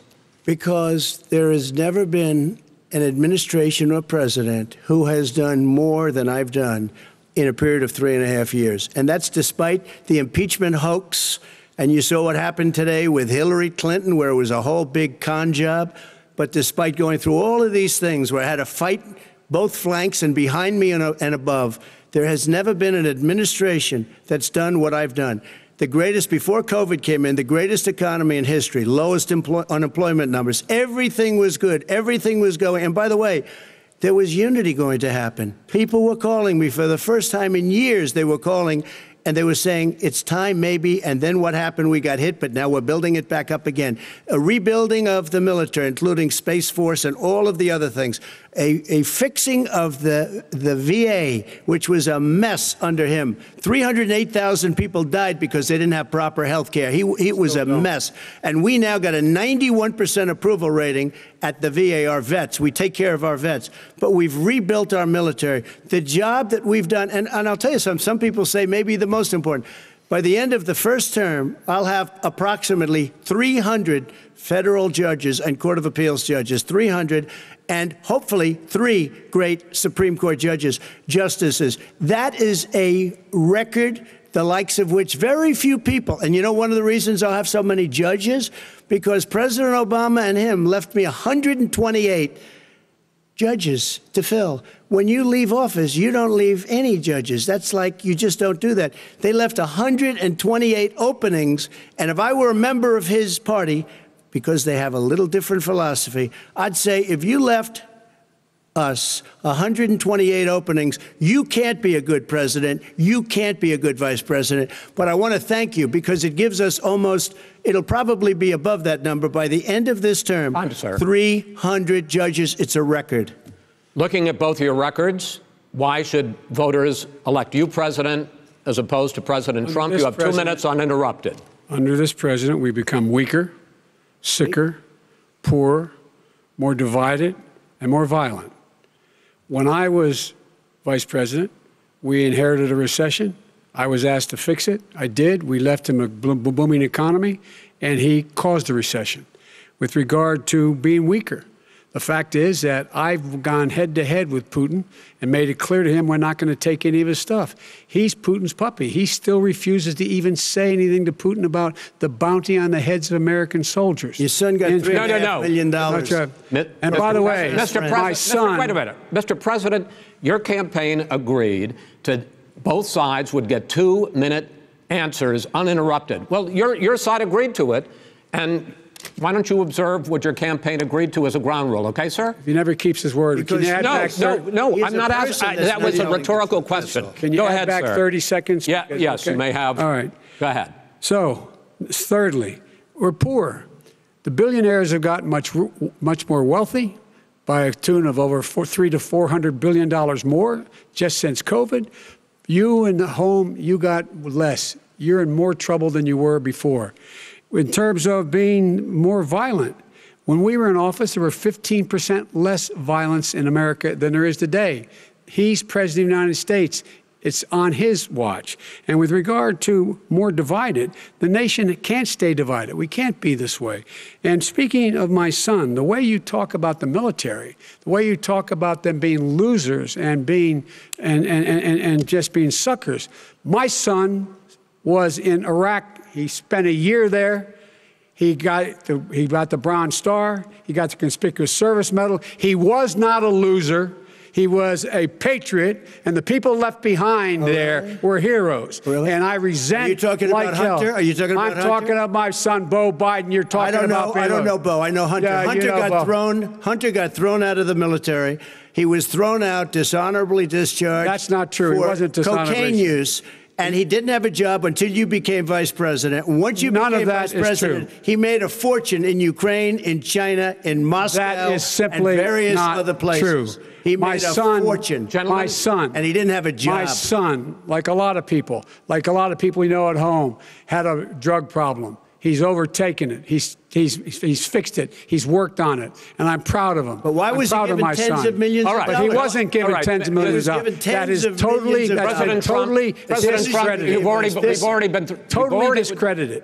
We've already been through this. I think the American people would rather hear about more substantial subjects. Well, you know, as the moderator, sir, I'm going to make a judgment call here. Gets $3.5 million from the mayor of Moscow. Let's talk about not true. Gentlemen, that report is totally discredited. Mitt Romney on that committee said it wasn't worth taxpayers' money, that report. It was written for political reasons. You know, I'd like to talk about climate change. So would I. Okay. The forest fires in the West are raging now. They have burned millions of acres. They have displaced hundreds of thousands of people. When state officials there blame the fires on climate change, Mr. President, you said, I don't think the science knows. Over your 4 years, you have pulled the U.S. out of the Paris Climate Accord. You have rolled back a number of Obama environmental records. What do you believe about the science of climate change? And what will you do in the next 4 years to confront it? I want crystal clean water and air. I want beautiful, clean air. We have now the lowest carbon. If you look at our numbers right now, we are doing phenomenally. but I haven't destroyed our businesses. Our businesses aren't put out of commission. If you look at the Paris Accord, it was a disaster from our standpoint. And people are actually very happy about what's going on because our businesses are doing well. As far as the fires are concerned, you need forest management in addition to everything else. The forest floors are loaded up with trees, dead trees that are years old, and they're like tinder, and leaves and everything else. You drop a cigarette in there, the whole forest burns down. You've got to have forest management. You've got to have cuts. What do you believe about the science of climate change, sir? I believe that we have to do everything we can to have immaculate air, immaculate water, and do whatever else we can that's good. You know, we're planting 1 billion trees, the Billion Tree Project, and it's very exciting for a lot of people. That human pollution, greenhouse gas emissions contributes to the global warming of this planet? I think a lot of things do, but I think to an extent, yes. I think to an extent, yes. But I also think we have to do better management of our forests. Every year, I get the call, California's burning. California's burning. If that was cleaned, if you had forest management, good forest management, you wouldn't be getting those calls. You know, in Europe, they have forest cities. They're called forest cities. They maintain their forests. They manage their forests. I was with the head of a major country. It's a forest city. He said, sir, we have trees that are far more, they ignite much easier than California. There shouldn't be that problem. I spoke with the governor about it. I'm getting along very well with the governor. But I said, you know, at some point, you can't every year have hundreds of thousands of acres of land just burned to the ground. That's burning down because of a lack of management. But, sir, if you believe in the science of climate change, why have you rolled back the Obama Clean Power Plan, which limited carbon emissions in power plants? Why have you relaxed? Because it was driving energy prices through the sky. Why have you relaxed fuel economy standards that are going to create more pollution from cars and trucks? Well, not really, because what's happening is the car is much less expensive and it's a much safer car, and you're talking about a tiny difference. And then what would happen, because of the cost of the car, you would have at least double and triple the number of cars purchased. We have the old slugs out there that are 10, 12 years old. If you did that, the car would be safer. It would be much cheaper by $3,500. In the case of California, they've simply ignored No, but you would take a lot of cars off the market because people would be able to afford a car. Now, and by the way, we're going to see how that turns out. But a lot of people agree with me, many people. The car has gotten so expensive because they have computers all over the place for an extra little bit of gasoline. And I'm okay with electric cars, too. I think I'm all for electric cars. I've given big incentives for electric cars. But what they've done in California is just crazy. Right. Vice President Biden, I'd like you to respond to the president's climate change record, but I also want to ask you about a concern. You proposed $2 trillion in green jobs. You talk about new limits, not abolishing, but new limits on fracking, ending the use of fossil fuels to generate electricity by 2035, and zero net emission of greenhouse gases by 2050. The president says a lot of these things would tank the economy and cost millions of jobs. He's absolutely wrong, number one. Number two, if in fact, during our administration, the Recovery Act, I was in charge, able to bring down the cost of renewable energy to cheaper than or as cheap as coal and gas and oil. Nobody's going to build another coal-fired plant in America. No one's going to build another oil-fired plant in America. They're going to move to renewable energy, number one. Number two, we're going to make sure that we are able to take the federal fleet and turn it into a fleet that's run on their electric vehicles. Making sure that we can do that, we're going to put 500,000 charging stations and all of the highways that we're going to be building in the future. We're going to build an economy that, in fact, is going to provide for the ability of us to take 4 million buildings and make sure that they, in fact, are weatherized in a way that, in fact, they'll emit significantly less gas and oil because the heat will not be going out. There's so many things that we can do now to create thousands and thousands of jobs. We can get to net zero in terms of energy production by 2035. Not only not costing people jobs, creating millions of good-paying jobs, not $15 an hour, but prevailing wage. by having a new infrastructure that, in fact, is green. And the first thing I will do, I will rejoin the Paris Accord. I will join the Paris Accord because with us out of it, look what's happening. It's all falling apart. And talk about someone who has no relationship with foreign policy. Brazil, the rainforests of Brazil are being torn down, are being ripped down. More carbon is absorbed in that rainforest than every bit of carbon that's emitted in the United States. Instead of doing something about that, I would be gathering up and making sure we had the countries of the world coming up with $20 billion and say, here's $20 billion. Stop tearing down the forest. And if you don't, then you're going to have significant economic consequences. What about the argument that President Trump basically says that you have to balance environmental interests and economic interests, and he's drawn his line? Well, he hadn't drawn a line. He still, for example, makes sure that he wants to make sure that methane's not a problem. You can now emit more methane without it being a problem. Methane. This is a guy who says that you don't have to have mileage standards for automobiles that exist now. This is a guy who says that, well, the fact that it's all true. And here's the deal. He's talking about the Green New Deal, and it's not $2 billion or $20 billion, as you said. It's $100 trillion. I'm talking about where they want to rip down buildings and rebuild the building. No, it's the dumbest, most ridiculous. Where airplanes are out of business, where two-car systems are out, where they want to take out the cows too. You know, that's not true either, right? This is a $100 trillion. Look, that's more money than our country could make in 100 years if we're not going to the case. All right, let me destroy our because country. I actually, wait a minute, sir. I actually have studied your plan, and it includes upgrading 4 million buildings, weatherizing 2 million homes over 4 years, building 1.5 million energy-efficient homes. So the question becomes, the president is saying, I think some people who support the president would say that sounds like it's going to cost a lot of money and hurt the economy. What it's going to do is going to create thousands and millions of jobs, good-paying jobs. Let him finish, sir. He doesn't know how to do that. $100 billion. The fact is, it's going to create millions of good-paying jobs, and these tax incentives for people to weatherize, which he wants to get rid of. It's going to make the economy much safer. Look how much we're paying now to deal with the hurricanes. By the way, he has an answer for hurricanes. He said maybe we should drop a nuclear weapon on them. They may. I never said that. That's what he did say. You made it up. And here's the deal. You make up a we are going to be in a position where we can create hard, good jobs by making sure the environment is clean and we all are in better shape. We spend billions of dollars now, billions of dollars on floods, hurricanes, rising seas. We're in real trouble. Look what's happened just in the Midwest with these storms that come through and wipe out entire sections and counties in Iowa. That didn't happen before. They're because of global warming.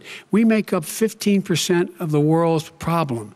We, in fact, but the rest of the world, we've got to get them to come along. That's why we have to get back into the Paris Accord. All right, gentlemen. Wait a minute, Chris. So why didn't he do it for 47 years? You were vice president. Why didn't you get the world? China sends up real dirt into the air. Russia does. India does. They all do.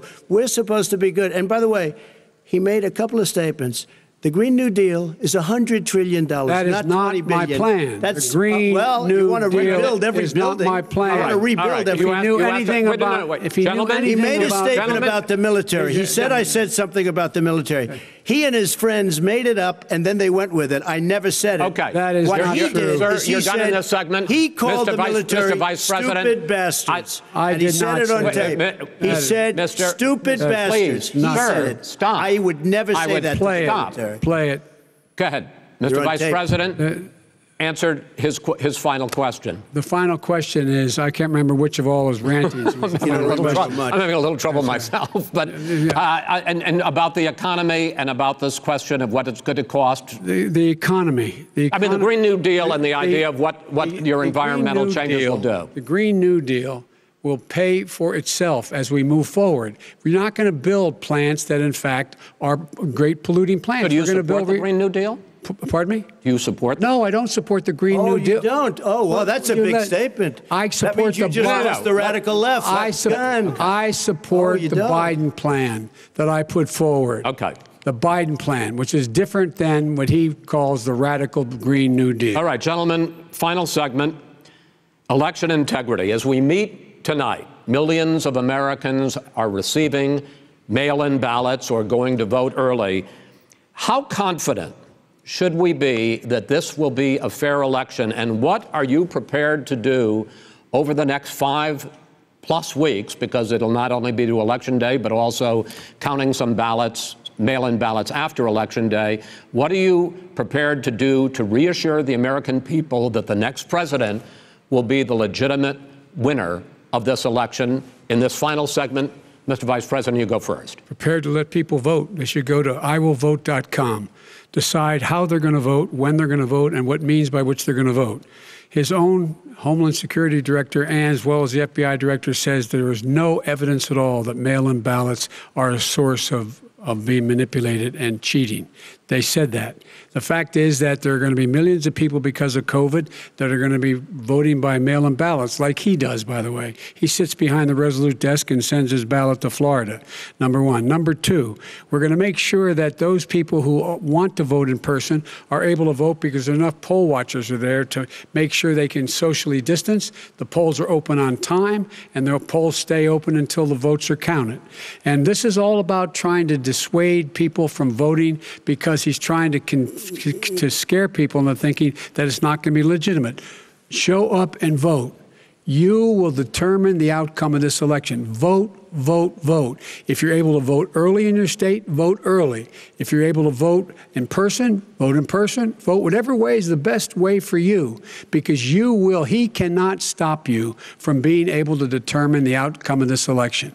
And in terms of whether or not, when the votes are counted, and they're all counted, that will be accepted. If I win, that will be accepted. If I lose, that will be accepted. But by the way, if in fact he says he's not sure what he's going to accept, well, let me tell you something. It doesn't matter, because if we get the votes, it's going to be all over. He's going to go. He can't stay in power. It won't happen. It won't happen. So vote. Just make sure you understand you have it in your control to determine what this country is going to look like the next 4 years. Is it going to change? You're going to get 4 more years of these lies. Mr. President, 2 minutes. So when I listened to Joe talking about a transition, there's been no transition from when I won. I won that election. And if you look at crooked Hillary Clinton, if you look at all of the different people, there was no transition, because they came after me trying to do a coup. They came after me spying on my campaign. They started from the day I won, and even before I won, from the day I came down the escalator with our First Lady. They were a disaster. They were a disgrace to our country. And we've caught them. We've caught them all. We've got it all on tape. We've caught them all. And by the way, you gave the idea for the Logan Act against General Flynn. You better take a look at that, because we caught you in a sense. And President Obama was sitting in the office. He knew about it, too. So don't tell me about a free transition. As far as the ballots are concerned, it's a disaster. A solicited ballot, okay, solicited is okay. You're soliciting, you're asking, they send it back, you send it back. I did that. If you have an unsolicited, they're sending millions of ballots all over the country. There's fraud. They found them in creeks. They found some with the name Trump, just happened to have the name Trump just the other day in a waste paper basket. They're being sent all over the place.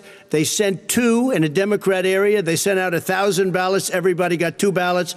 This is going to be a fraud like you've never seen. The other thing, it's nice on November 3rd, you're watching and you see who won the election. And I think we're going to do well, because people are really happy with the job we've done. But you know what? We won't know. We might not know for months, because these ballots are going to be all over. Take a look at what happened in Manhattan. Take a look at what happened in New Jersey. Take a look at what happened in Virginia and other places. They're not losing 2%, 1%, which, by the way, is too much. An election could be won or lost with that. They're losing 30 and 40%. It's a fraud, and it's a shame. And can you imagine where they say, you have to have your ballot in by November 10th. November 10th. That means that's 7 days after the election, in theory, should have been announced. Okay. We have major states with that. Sir, all run by Democrats. 2 minutes is 2 minutes. All run by Democrats. It's President Trump, it's a rigged election. You're going to be able to continue. You have been charging for months that mail-in balloting is going to be a disaster. You say it's rigged, that it's going to lead to fraud. But in 2018, in the last midterm election, 31 million people voted mail-in voting, that was a quarter, more than a quarter of all the voters that year cast their ballots by mail. Now that millions of mail-in ballots have gone out, what are you going to do about it? And are you counting on the Supreme Court, including a Justice Barrett, to settle any dispute? Yeah, I think I'm counting on them to look at the ballots, definitely. I hope we don't need them in terms of the election itself. But for the ballots, I think so, because what's happening is incredible. I read today, where at least 1% of the ballots for 2016 were invalidated. They take them, we don't like them, But what are you going to do about it? There are millions of ballots going out right now. What you do is you go and vote. You do a solicited ballot, and that's okay, or you go and vote. I'm asking you about the fact that millions of people... You go and vote. You go and vote. But like they used to in the old... Millions of people... You either do, Chris, a solicited ballot where you're sending it in, they're sending it back, and you're sending... They have mailmen with lots of it. Did you see what's going on? Take a look at West Virginia, mailmen selling the ballots. They're being sold. They're being dumped in rivers. This is a horrible thing for our country. This is not going to end well. There is no evidence. This is not going to end well. 5 states have had mail-in ballots for the last decade or more. 5, including 2 Republican states. And you don't have to solicit the ballot. It's sent to you. It's sent to your home. What they're saying is that it has to be a postmark by election day. If it doesn't get in till the 7th, 8th, 9th, it still should be counted. He's just afraid of counting the votes because you're wrong. You're wrong. I want to continue with you on this, Vice President Biden. Because Chris, he's so wrong when he makes a statement like that. Excuse me.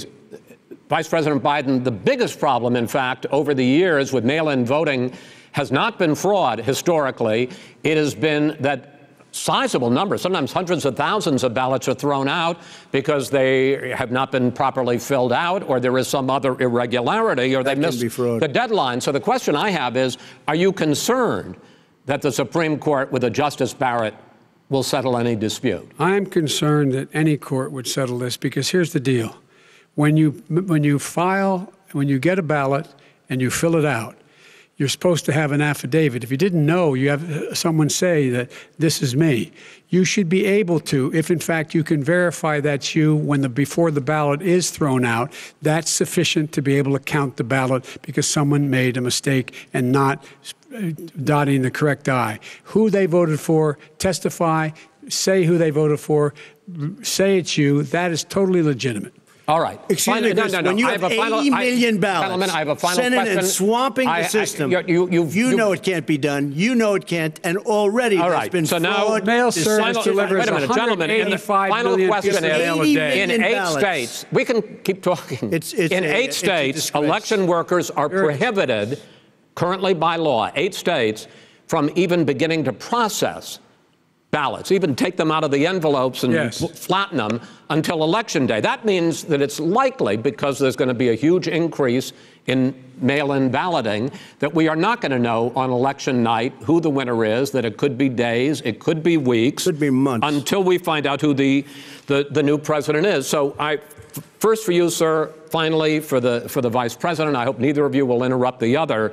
Will you urge your supporters to stay calm during this extended period, not to engage in any civil unrest? And will you pledge tonight that you will not declare victory until the election has been independently certified?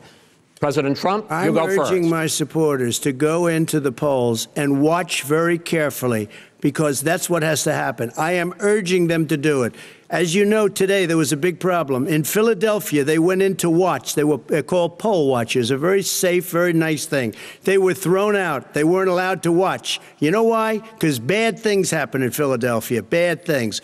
And I am urging my people. I hope it's going to be a fair election. If it's a fair election, I am 100% on board. But if I see tens of thousands of ballots being manipulated, I can't go along with that. And I'll tell you what, does that mean, from a common sense, does that mean you're going to tell your people to take to the street? It means you have a fraudulent election.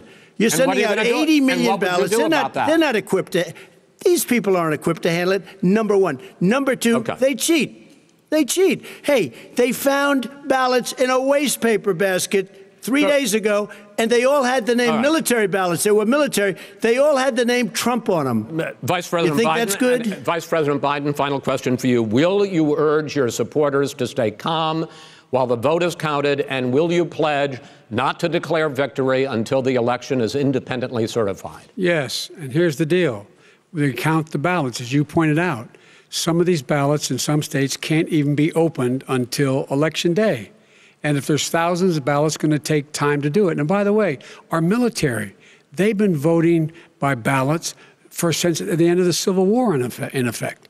And that's what's going to happen. Why is it for them somehow not fraudulent? It's the same process. It's honest. No one has established at all that there is fraud related to mail-in ballots, that somehow it's a fraudulent process. It's already been established. Take a look at Carolyn Maloney's race. I asked you had an opportunity to respond. Carolyn Maloney. Go ahead. They have no idea what happened. Vice President Biden, go ahead. He has no idea what he's talking about. Here's the deal. The fact is, I will accept it, and he will too. You know why? Because once the winner is declared, after all the ballots are counted, all the votes are counted, that'll be the end of it. That'll be the end of it. And if it's me, in fact, fine. If it's not me, I'll support the outcome. And I'll be a president not just for the Democrats. I'll be a president for Democrats and Republicans. And this guy, I want to see an honest ballot count. Gentlemen, you say that's the end of it? This is the end of this debate? Honest ballot count. We're going to leave it there. To be continued as in more debates as we go on. President Trump, Vice President Biden, it's been an interesting hour and a half. I want to thank you both for participating in the first of 3 debates that you have agreed to engage in. We want to thank Case Western Reserve University and the Cleveland Clinic for hosting this event. The next debate, sponsored by the Commission on Presidential Debates, will be 1 week from tomorrow, October 7th, at the University of Utah in Salt Lake City. The 2 vice presidential nominees, Vice President Mike Pence and Senator Kamala Harris, will debate at 9 p.m. Eastern that night. We hope you watch. Until then, thank you and good night. Maybe. Well, there you go. The first presidential debate is in the can, and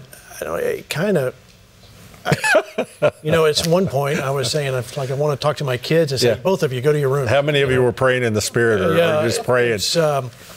There's so much to talk about. I don't know how much time we've got left, but let's start off with our moderator. So, David Barton. Chris Wallace, was he fair? I think Chris was basically fair, but a lot of the questions he posed came from a very liberal position, not a neutral position.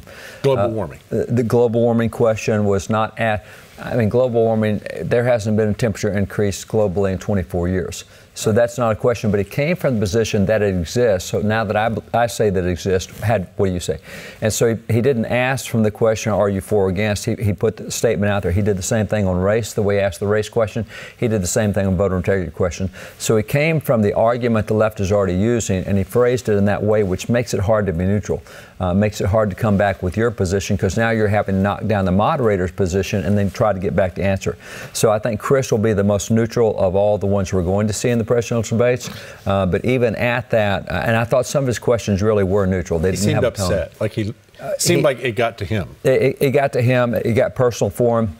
I think that this is the first time I've seen a presidential debate that could have been a WWE cage match. I mean, this was pretty much out of control in a lot of ways. I think you'll probably see some rules changes for the next debates because of this. But this is not. This, as far as we know, now we haven't seen numbers yet, but going into this is the highest watched debate in American history. Well, we set records tonight, those of you watching, and thank you for staying with us on Victory, taking on this debate. I want to ask, before we get into some of the details, we start breaking things down, how important is perception in a debate? Because so many people vote not on issues, they vote on appearances and personalities. This is why 30-second commercials and sound bites and social media are so effective in presidential debates. I'll take you back to what happened when President Obama ran his last time. On Election Day, after having spent nearly $1 billion, the most frequently asked question on Election Day in Google search was, who's running for president? Wow. And that's on Election Day. So people will make a whole lot of voters make their judgments based on sound bites, on the perception.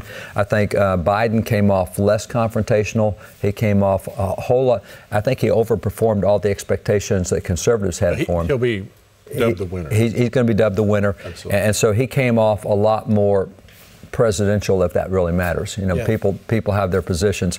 So perceptions matter a whole lot. Even though a lot of what he said, if you read his policies, for example, Green New Deal and all of those things, some of the stuff he was saying tonight disagrees with his official position. Yes, it does. It wasn't true, but by the way he said it, and most people don't know the facts, they don't know the stats. We know that because we keep up with this, but they're going to go away with what he saw. There were a number of times tonight that his answers in direct contradiction to what he has said, what he has done, what he has voted in previous times, and what he's advocated in speeches. But again, what you'll see is with the high turnout tonight, somewhere around 72% of the voters. Now, understand that generally only about 56% of voters voted in a presidential election. You had 72% watching tonight. That's more than we've ever had vote. So are they watching? Did it move anybody? You think it moved? No, I don't think it moved anybody necessarily. I think it helped people in the middle. They kind of crystallized. Well, they're both kind of, I'm not sure I like either one of them. And for their supporters, both supporters got lots of sound bites to shoot at the other side. Sure. So it continues the polarization. I think you'll probably see a bump for Biden after this because the expectations were low. I think probably the polling will go in the direction of Biden, at least for the next few days. Yeah. All right, I want to start off with this clip, guys. So if you can pull the one about the platform. Yeah. I think this is probably the best place to start. Pastor George Pearson, you're watching. I know you'll probably use this clip. So when it's ready, guys, go ahead and play it.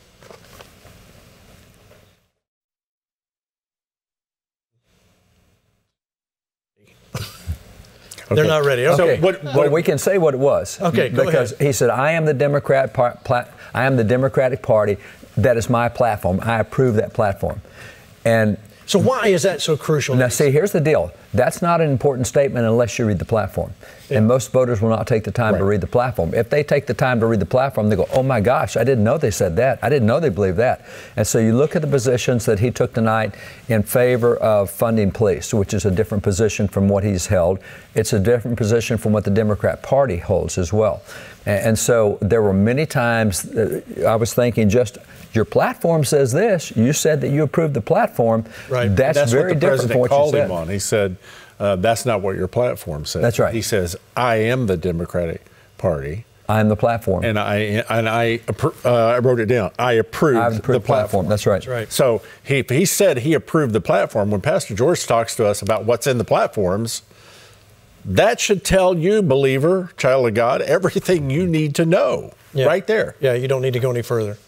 Right. There was interesting, I'll make one comment before we dive into the Supreme Court. So, Tim, I did not hear one comment about Kamala Harris. Now, interesting, and I'm surprised that didn't come out. I think the president missed a few opportunities to score some points with that and some other things. Back on the Chris Wallace thing, being a moderator is not the easiest job in the world. I don't know that I'd want to do it. Oh, no. No. But hearing you say that he's probably going to be the most neutral is somewhat troubling. A little troubling.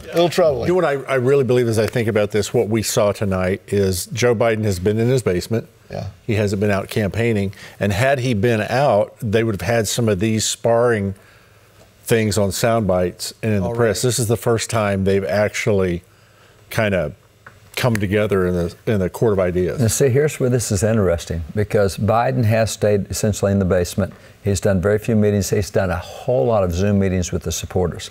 There have been 4 presidential campaigns that were called front porch campaigns, where the president did not go out and campaign. He stayed at home, did his campaigning from home. People would come to his house. He would address groups at his house. So that hasn't been done since 1920. So we're talking 100 years. How did that turn out? Well, all 4 times it was done by Republicans, and they won. So this first time it's been done by a Democrat. Now we'll see if Biden gets out or if he stays in the basement. Because when you continue to have people come on your turf And see, as you know, as Trump was saying, I can do an extemporaneous thing at the airport within a day and have 25,000. And if Biden could not do that, if he could not generate 25,000, you don't want him out there from a presidential campaign side. And so the safest thing for him, because he has not been able to generate those crowds historically, is to stay on that front porch campaign, which was you had 1880, you had James A. Garfield, 1888, William Harrison, 1896, William McKinley, and 1920, William Harding. And all four of those guys ran front porch campaigns, and that's kind of what Biden's doing. All right, let's watch this clip real quick, and then we'll move on. Number one, he knows that what I proposed. What I proposed is that we expand Obamacare and we increase it. We do not wipe any. And one of the big debates we had with 23 of my colleagues trying to win the nomination that I won were saying that Biden wanted to allow people to have private insurance still. They can. They do. They will under my proposal. It's not what you've said, and it's not what your party has said. That is simply your party a lie. doesn't say it. Your party wants to go socialist medicine. My party is and me. Socialist right healthcare. Now, I am and the they're going to dominate party. you, Joe. You know that. I am the Democratic Party right now. The platform of the Democratic Party is what I, in fact, approved of. What I approved of. Now, here's the deal. The deal is that it's going to wipe out pre-existing conditions. And by the way, well, there it is. Yeah, I am the Democratic Party. I'm telling you, if you've watched Pastor George, there it is. Yeah, you should go back to emic.org and pull up that message right there. And actually, and by the way, let throw out, there's a lot of groups that have really good information. FRC.org is one that does a side-by-side comparison of both platforms. And so the Republicans have a platform, Democrats have a platform, and instead of hearing the back and forth, because they stepped on each other so much, it was hard to hear either one of them make their points.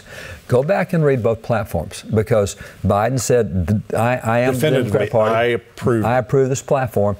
Same with Trump. And that platform, read both of them and read the side-by-sides, because Pastor George does that. He preaches side-by-side on them, but FRC.org also has a comparison side-by-side. And that may be, that to me, that was there's my card. That's what I got written down. Yeah. I'm sorry, but that was the moment right there. And that's, if you don't have anything else to vote on, that was it right there. Tim, let me ask you this. What do you think that was Greg's defining moment of the night. What was yours? Well, the interesting thing to me was both candidates were asked several direct questions, and neither one really ever answered the direct questions.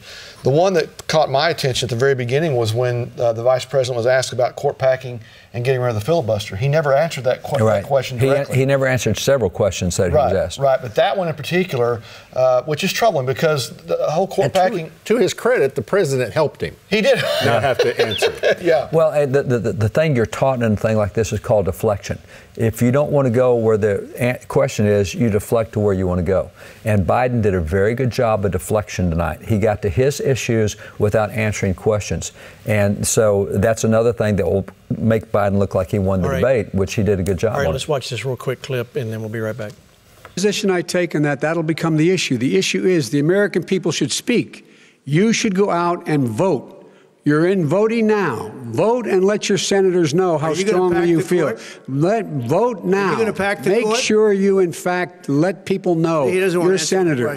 I'm not going to answer the question. Why would you answer that because question? The question is, the question is, Justice, radical left. Will you shut up, man? Listen, who is on your list, Joe? Wow. Okay.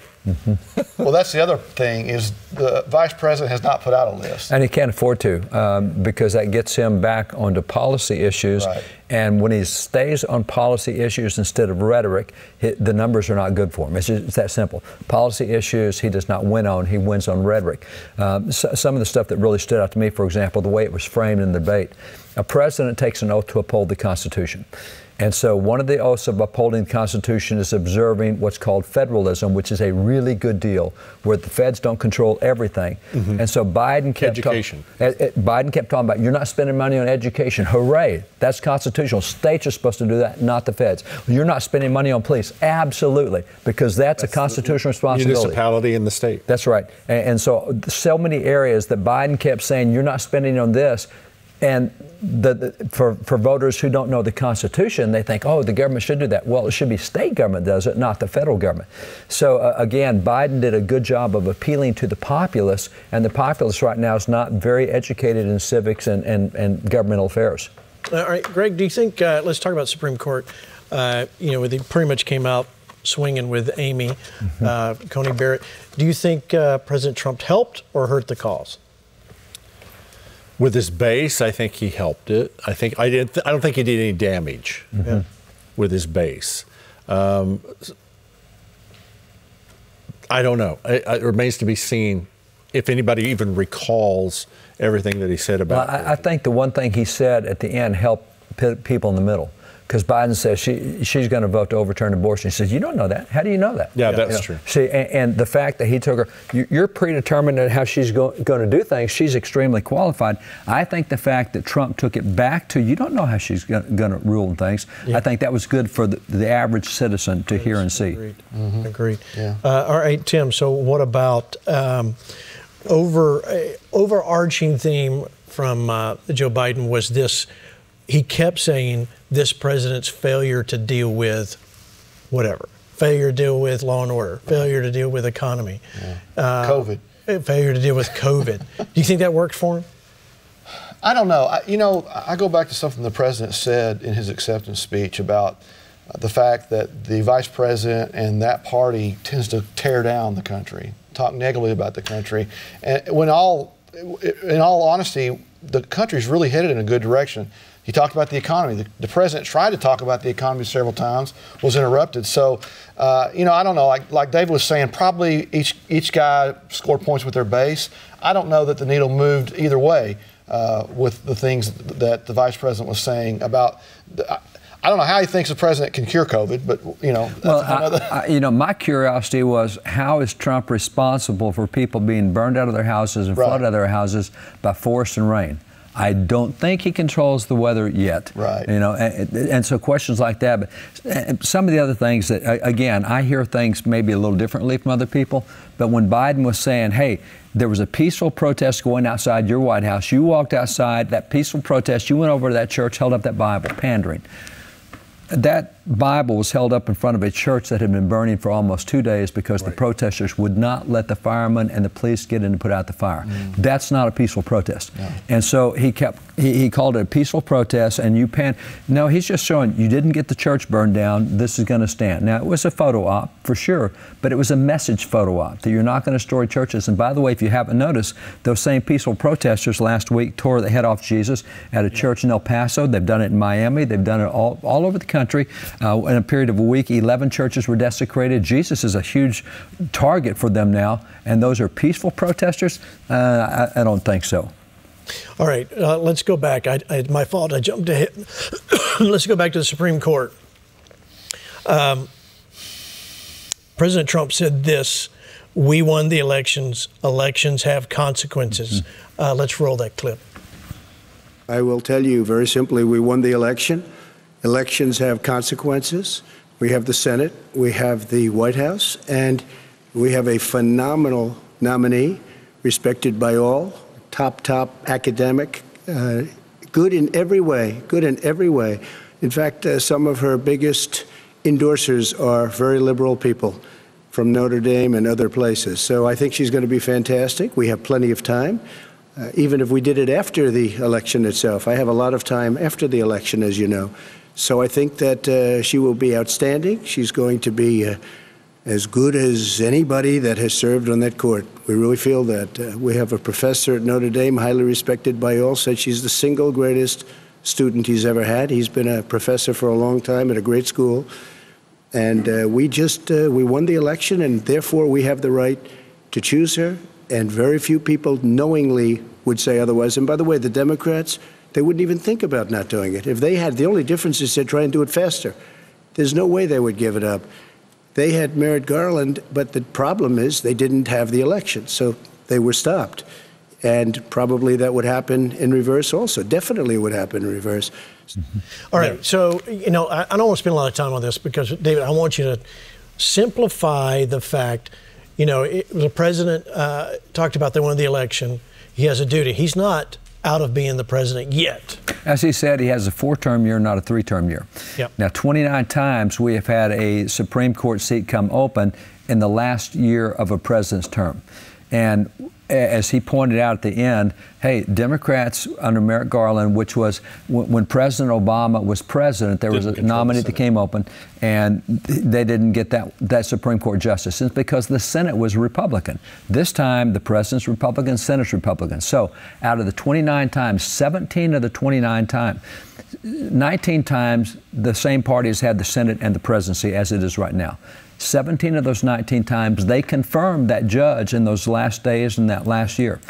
Of the 10 times where it was split party, as it was with Obama and the Republican Senate, 8 out of the 10 times, they did not confirm the judge. So really, elections do have consequences. This is not a new thing that President Trump is facing. So explain simply, what's the difference between 2016 and now? They were both the same issue with appointing a Supreme Court judge. The difference was in 2016, you had a Democrat president and Republican Senate. In 2020, you have a Republican president, Republican Senate.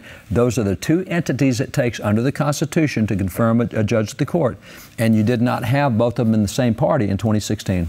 So there you go. It's very simple. So the and he quoted President Obama. Elections have consequences. That's what Obama said. That's true. All right, so let's talk about the law and order. He went down the law and order, and it got quite heated during that time. Well, I thought we were going to need law and order. So, guys, I know you probably got a clip. Just let me know when you're ready. What's your thinking, Greg, on how well did the president handle? All right, well, let's watch this clip and we'll see what he says. Crime Bill, 1994. Where you call them super predators, African Americans are super predators, and they've never forgotten it. They've never forgotten it, Joe. No, sir, it's his 2 minutes. So you did that, and they call you a super predator, and I'm letting people out of jail now that you have treated the African American population community, you have treated the black community about as bad as anybody in this country. You did the and that's why, if you look at the polls, I'm doing better than any Republican has done in a long time, because they saw what you did. You call them super predators, and you've called them worse than that. Because you look back at your testimony over the years, you've called them a lot worse than that. As far as the church is concerned, and as far as the generals are concerned, we just got the support of 250 military leaders and generals, total support. Law enforcement, almost every law enforcement group in the United States. I have Florida, I have Texas, I have Ohio, I have Portland. The sheriff just came out today and he said, I support President Trump. I don't think you have any law enforcement. You can't even say the word law enforcement, because if you say those words, you're going to lose all of your radical left supporters. And why aren't you saying those words, Joe? Why don't you say the words law enforcement? Because you know what? If they called us in Portland, we would put out that fire in a half an hour, but they won't do it because they're run by radical left Democrats. If you look at Chicago, if you look at any place you want to look, Seattle, they heard we were coming in the following day, and they put up their hands, and we got back Seattle. Minneapolis, we got it back, Joe, because we believe in law and order, but you don't. The top 10 cities and just about the top 40 cities are run by Democrats and in many cases radical left. And they've got you wrapped around their finger, Joe, to a point where you don't want to say anything about law and order. And I'll tell you what, the people of this country want and demand law and order. And you're afraid to even... There you go. Okay, all right. So Gene, in looking at that, he's going back to when Senator Biden and the crime bill, and this is what Kamala Harris popped him on in the presidential debates, and I kind of wish he would have brought that up. Your own vice president is the one that brought this up. So he's given a little history and then bringing it into real time. David, he brought up that we could have done Portland, we could have done this, but he can't do that as a president. See, that's federalism. That's called federalism. Interesting polling. We've done polling on this nationally, and polling shows that only 19% of the nation thinks federalism is good because they think federalism means an increase in the federal government, not a reduction. Federalism means less federal government. And so what happens on police powers, it is up to the mayor of Portland and the governor of Oregon to solve that problem unless they call for federal help. And if they don't call for federal help, it is your governor, it is your mayor, it is your state. And that's exactly what he's done. He only came into Minnesota when he was asked to come in. Only when they went after federal buildings in Seattle did he step in. That's the right thing to do. Now, Biden talked about the federal government would take care of, you don't want the federal government taking care of police, you want the states taking care of police.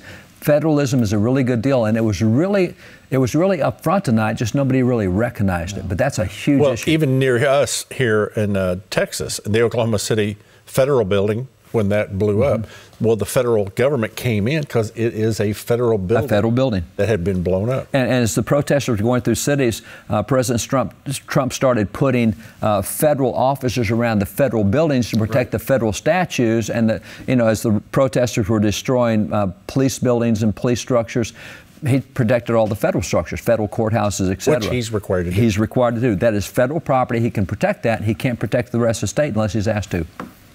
All right, Tim. So where do you think the president shone brightly with law and order? Well, I'll just pick up on what David said. He said many times, if you guys will just ask for my help, if you'll just ask for us to come in, we'll help.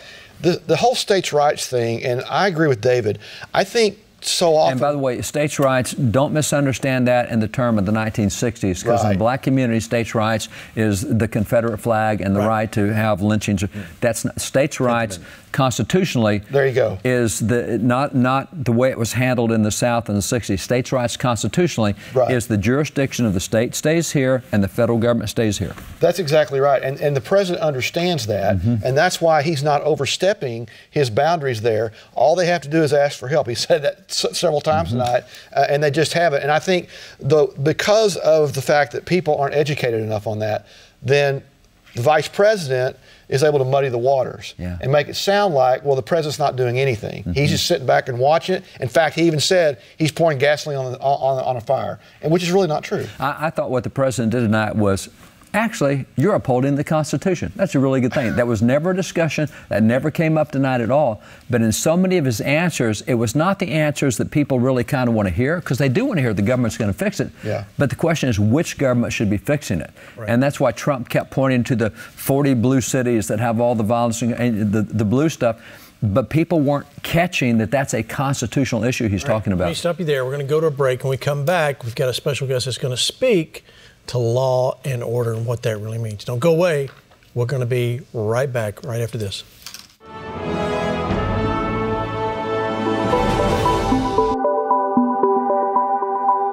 Did you know that there are biblical and unbiblical taxes? For example, the estate tax and inheritance tax are taxes paid on inheritance of your predecessors. All these taxes are not biblical. God said that a good man leaves an inheritance to his children's children. So why are we using that inheritance to fund the government? The Founding Fathers applied a flat tax in the U.S. Constitution, but in 1913, the flat tax was replaced with a progressive income tax, in which the more money you make, the more taxes you pay. People got penalized for being more productive.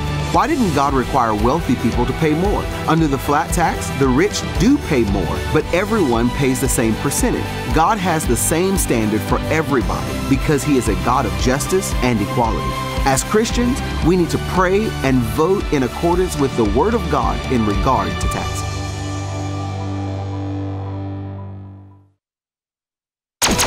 Are you looking for victory? Watch 24/7 Word of Faith teaching free on Victory.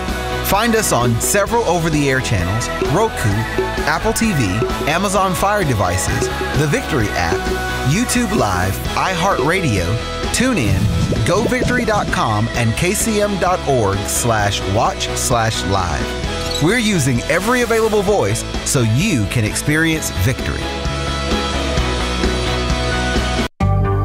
Are you interested in learning more about Kenneth Copeland Bible College? We're having a free virtual interest meeting Saturday, October 3rd at 3 p.m. Central Time, and you're invited to join us. Go to kcbiblecollege.org to sign up to attend this free virtual meeting. As you seek God for the next step, let Kenneth Copeland Bible College help prepare you for His plan in your life and ministry. the most important election of our lifetime. The most important election of my lifetime. On November 3rd, voters will determine the future of our country. America Stands election coverage will begin at 7:30 p.m. Eastern on election night, November 3rd, with live results and commentary from a panel of trusted guests. When you want to hear the truth without all the noise, turn to America Stands, your only source of election coverage in the spirit of faith. Welcome back. I'm Greg Stevens. With me is Tim Fox and David Barton, and we're adding a new panelist that I'm excited to introduce. Wendy Whiteman has been an attorney for over 30 years, helping families with asset protection strategies when faced with long-term care expenses. Wendy has written Creative Caregiving and Beyond, Helping Mom and Dad to guide families in the emotional process of caring for aging parents. She's a member of the National Academy of Elder Law Attorneys and received the Texas Star Award for her proficient and conscientious practice of law. Wendy, welcome tonight. You. All right, you were watching the food fight. Yes. What did you think? Well, it was quite interesting. I know that Biden initially referred to the concept of equity for people of color being treated equally and applying the law. So that was interesting. He used that term. I mean, it's quite vague, and it leaves a lot to be interpreted. I thought it was pretty surprising he called President Trump a racist, and when he in fact said himself that you are not black if you don't vote for Democrat, and it's just it's pretty conflicting, some of the statements. Well, let's go. Let's watch the Vice President. Okay. What you just referenced. Okay. Watch this from the Vice President. It's about equity and equality. It's about decency. It's about the Constitution. And we have never walked away from trying to require equity for everyone, equality for the whole of America. But we've never accomplished it. But we've never walked away from it like he has done. It is true. The reason I got in the race is when those people, close your eyes, remember what those people look like coming out of the fields carrying torches, their veins bulging, just spewing anti-Semitic bile, and accompanied by the Ku Klux Klan. A young woman got killed. And they asked the president what he thought. He said there were very fine people on both sides. No president has ever said anything like that. It is who's now, who second point I'd make to you is that when Floyd was killed, when Mr. Floyd was killed, there was a peaceful protest in front of the White House. What did he do? He came out of his bunker, had the military use tear gas on him so he could walk across to a church and hold up a Bible. And then what happened after that? The bishop of that very church said that it was a disgrace. The general who was with him said all he ever wants to do is divide people, not unite people at all. This is a president who has used everything as a dog whistle to try to generate racist hatred, racist division. This is a man who, in fact, you talk about helping African Americans. 1 in 1,000 African Americans has been killed because of the coronavirus. So, Nanny, when he started going into how many African Americans have died as a result of the coronavirus, we talked about the church thing a while ago, and there it is in the context. So, a phrase I heard in that, dog whistle. Yes, I thought that was an odd selection of verbiage, and it does, take my mind back to the '60s when dogs were actually set loose on peaceful protests, not the protests that he's referring to that were outside the White House and that we have seen in Oregon and we've seen in Portland. So, but that type of terminology, he's kind of known for using. I mean, I think it was 1985, during a hearing, he used the N word 13 times. And he's talking about racism and sensitivity. Vice President Biden. Vice President Biden used it 13 times. He was quoting someone else, but the fact that he continued to use it throughout. And my experience as a former prosecutor, there's always language in different cases, but you have that ability and sensitivity to know when to use it in front of a jury or a particular audience, and when it's appropriate and when it's not appropriate. And as someone who wants to be the President of the United States, that is truly inappropriate. Do you think he changed the minds of people, Vice President Biden, tonight, or reconfirmed that the narrative that Trump is a racist? I don't think he reconfirmed any narrative. I almost lost him when he was talking about coming out of the field with the torch, and then he went to, I was anti-Semitism. Yes. And, obviously he was referring to the KKK, but my history tells me that the KKK was actually formed from the Democratic Party. That's true. So he's really talking about the party that he said he is. Oh. And, that's really interesting. And he's actually used that terminology, the dog whistle and the torches. Yeah. That was only brought up by him. He recently said, if you don't vote for me, you ain't black. You ain't black. And those are some popular T-shirts right now. So I guess I ain't black because I'm not voting for him.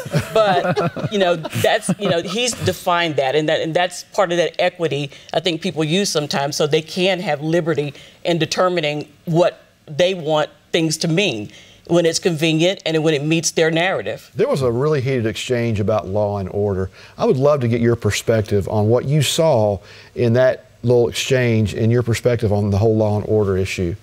Well, as a former prosecutor, it was interesting that Biden was the one that Chris Wallace quoted that has the law ever been applied equally in America? And yet he or Kamala Harris have yet to condemn the riots, the protests, the intimidation, the blatant intimidation of the Attorney General that just simply was reading the grand jury verdict. He had no control of the grand jury. As a former prosecutor, the evidence is presented to the grand jury, but you don't make that determination. The grand jury in private makes that determination whether to indict or not indict. So, he's playing on words and he's muddying the waters as to whether or not he would actually apply the law. I don't think so, because we don't have a history of that. Okay, well, let's go back and let's look at exactly what he said. Let's watch this clip. In many cities that have turned violent, in Portland, Oregon especially, we had more than 100 straight days of protests, which I think you would agree, you talk about peaceful protests, many of those turned into riots. Mr. Vice President, you say that people who commit crimes should be held accountable. The question I have, though, is as the Democratic nominee, and earlier tonight you said that you are the Democratic Party right now, have you ever called the Democratic mayor of Portland or the Democratic governor of Oregon and said, hey, you got to stop this, bring in the National Guard, do whatever it takes, but you stop the days and months of violence in Portland? I don't hold public office now. I am a former vice president. I've made it clear. I've made it clear in my public statements that the violence should be prosecuted. It should be prosecuted, and anyone who commits it. But you've never called for the people, the leader. Excuse me, sir. You had never called for the leaders in Portland and in Oregon to bring in the National Guard and knock off 100 days of riots. They can, in fact, take care of it if he just stay out of the way. Okay, so what are your thoughts?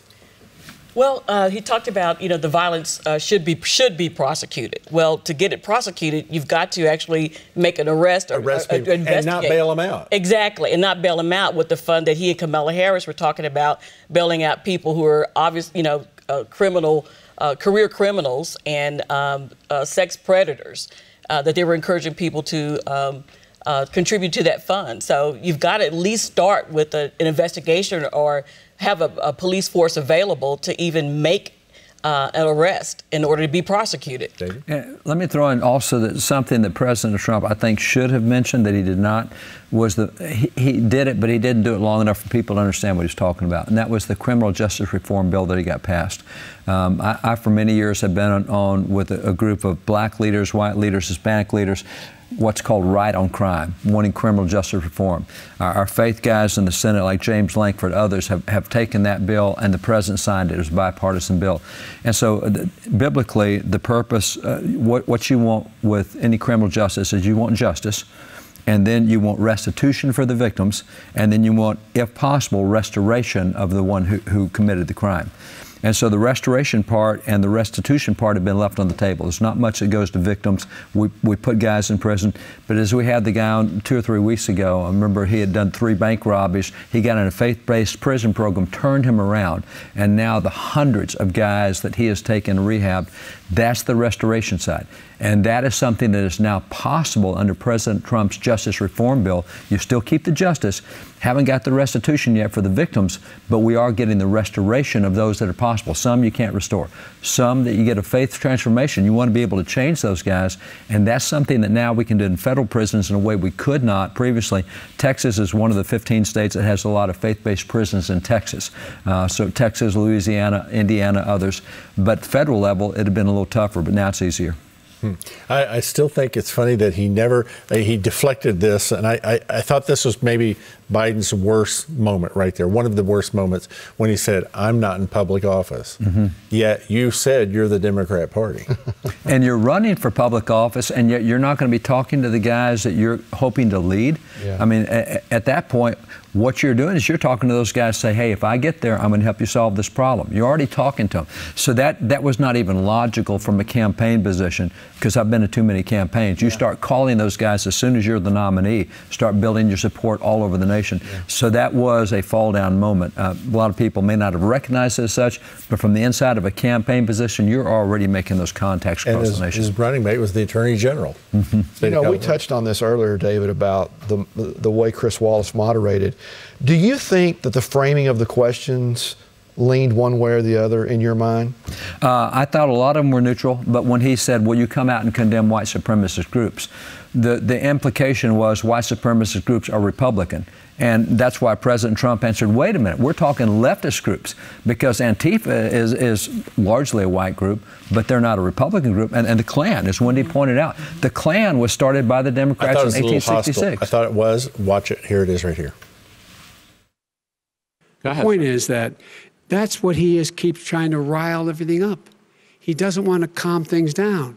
Instead of going in and talking to people and saying, let's get everybody together, figure out how to deal with this. What's he do? He just pours gasoline in the fire constantly, and every single solitary time. And to end this, button up this segment, I'm going to give you a minute to answer, sir. You have repeatedly criticized. I have to answer his statement. No, you have repeatedly. Wait, you have no, you've been talking back and forth. You made a statement. I'm asking you. I would love to end it. Sir. I would love to end it. You know, if you want to switch seats. We could very quickly. We could do that, but I'd send in the National Guard, it would be over. There'd be no problem. Okay. But they don't want to accept the National Guard. You have repeatedly criticized the vice president for not specifically calling out Antifa and other left-wing extremist groups. But are you willing tonight to condemn white supremacists and militia groups and to say that they need to stand down and not add to the violence in a number of these cities, as we saw in Kenosha and as we've seen in Portland? Sure, are you I'm prepared willing to do specifically that, do it? Well, go ahead, sir. I would say almost everything I see is from the left wing, not from the right wing. So what are you saying? I'm willing to do anything. I want to see peace. Then do it, sir. Say it. Do it. Say it. Do you want to call them?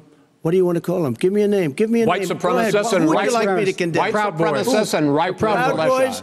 Stand back and stand by. But I'll tell you what. Somebody's got to do something about Antifa and the left, because this is not a right-wing problem. This is a left-wing. FBI director This is a left-wing problem. White supremacists. Antifa. Okay.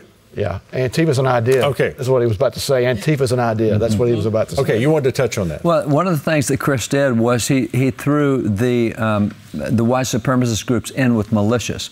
Militias are constitutionally protected. They are part of the Second Amendment. And just because you have a militia, just because you have guys with guns, doesn't mean they're a gang and doesn't mean they're white supremacists or trying to throw something over. By definition, you're an attorney. By definition, isn't the National Guard kind of considered a citizen? The State Guard. The State Guard is a militia. The National Guard is under the jurisdiction of the state and can be called up by the president, as it was Eisenhower at the Brown versus Board of Education desegregation decision in 54. So you can federalize the National Guard, but the State Guard, Texas has a State Guard. That is our Texas State Militia. That is nothing to be condemned. I mean, these are the guys that are out there when hurricanes hit, when tornadoes hit. They're the ones helping do all the on-the-ground stuff. We have a Texas militia. And here's the thing I've noticed of Antifa, and maybe Black Lives Matter. I don't want to cross the line here, but a lot of what I'm seeing are white people. doing these things. About 60% of the crowds are white, about 40% are black at this point. So much more white than black.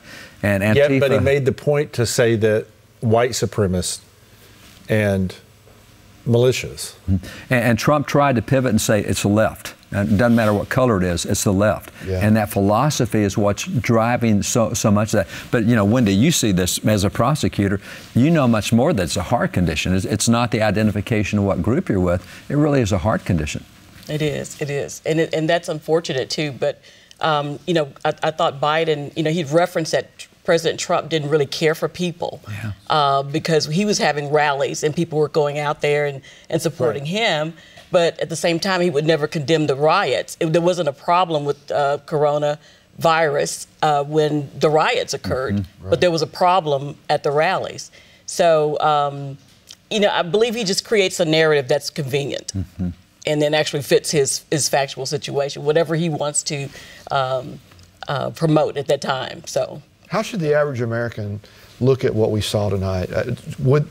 Is there one of these that came out on top in your mind? Boy, you know, it was pretty adversarial, but I think President Trump actually espoused, you know, what he has actually accomplished. You know, Biden has talked about President Trump not having a plan, yet he never laid out a plan, and other than the platform, and but he never alluded to that either. So he never laid out a specific plan for anything other than saying, go out and vote. You know, just go out and vote, and then let us make the determination of who the Supreme Court justice. I mean, everything was very vague.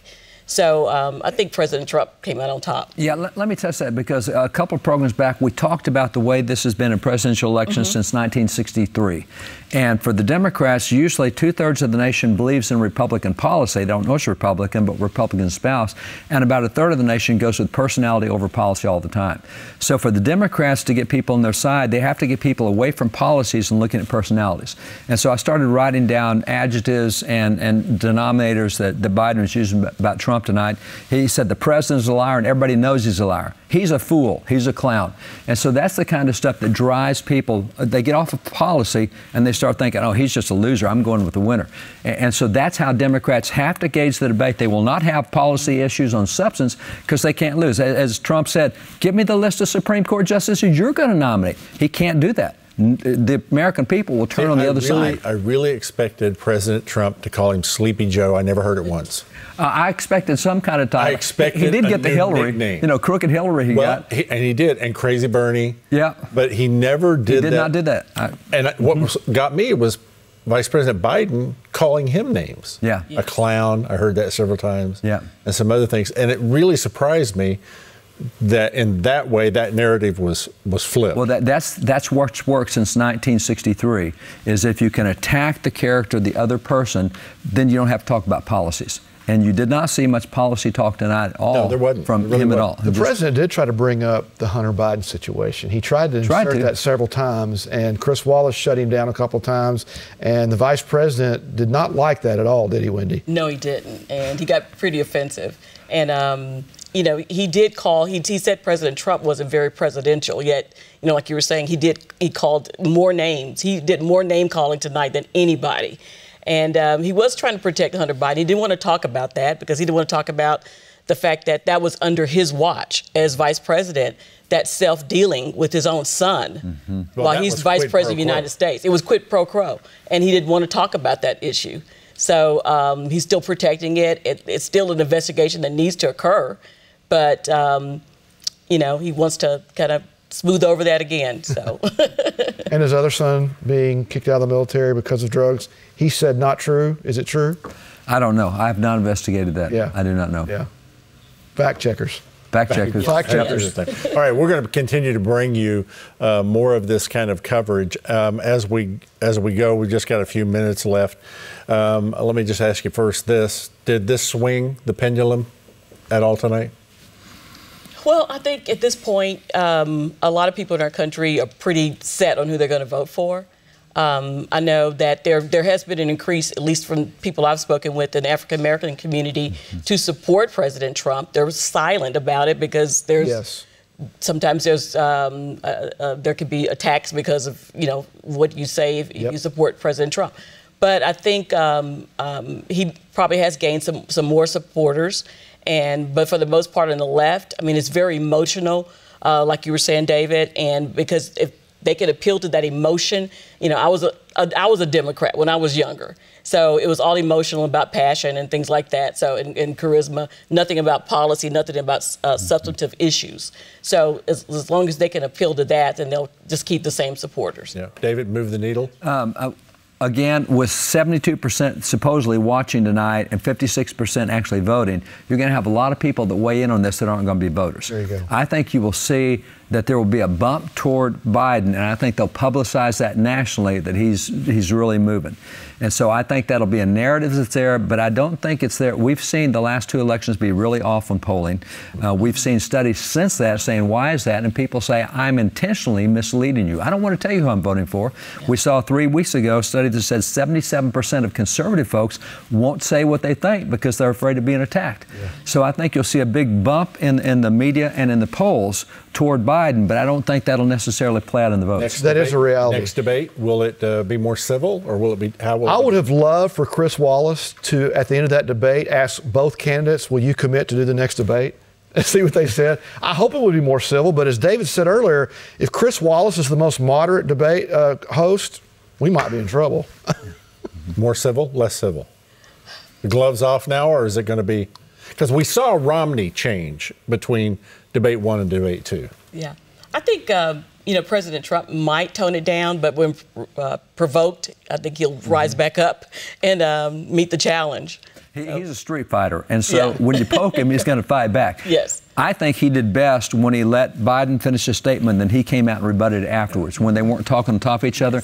And I'm going to bet you that focus groups tonight will show that they both do better when they let the other guy complete. So I would expect the next debate to be a lot more not step on each other, less of a cage fight, because I think that's what focus groups will show. I would have liked to have seen the president look right at the camera and talk to the American people more.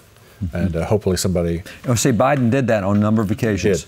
He looked right at the camera and talked to the people, didn't talk about issues, talked about, the wide, broad things, but not the issues. Okay. Last minute, last go around. Final thoughts? Well, I think it's going to be a good battle down to the end, but... Is it going to be close? I don't think it's going to be close, but finding out what ballots are true votes, that may drag it out. I don't think it's going to be close. It's going to be close, David? Or I don't think so, but we're seeing a lot of things even this week with ballots.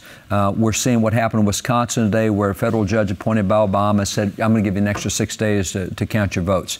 And that probably will get struck down. I don't think that will stand. But we are seeing what happened in Minnesota, where they discovered carloads of ballots, ballot harvesting stuff.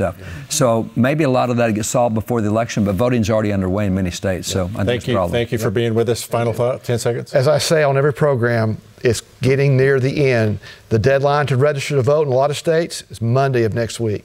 So there you go. Get on the ball, get going. Get motivated. I want you to join us right here on Victory. Thanks for joining us tonight. It was a historic moment for this network to be able to carry that live for you with the live feed. Join us Thursday, October the 1st, 9 p.m. Eastern Time, 8 Central, and all week. America Stands is right here. David Barton, Tim Barton, Michelle Bachman will be here for you with election coverage in the spirit of faith. Flashpoint will be with us on Thursday as well with Dr. Bailey and a wonderful guest. We're going to bring you more. We'll probably have a little details, don't you think, by Thursday? I think That's so. kind of how this goes down. So join us then. Don't miss it.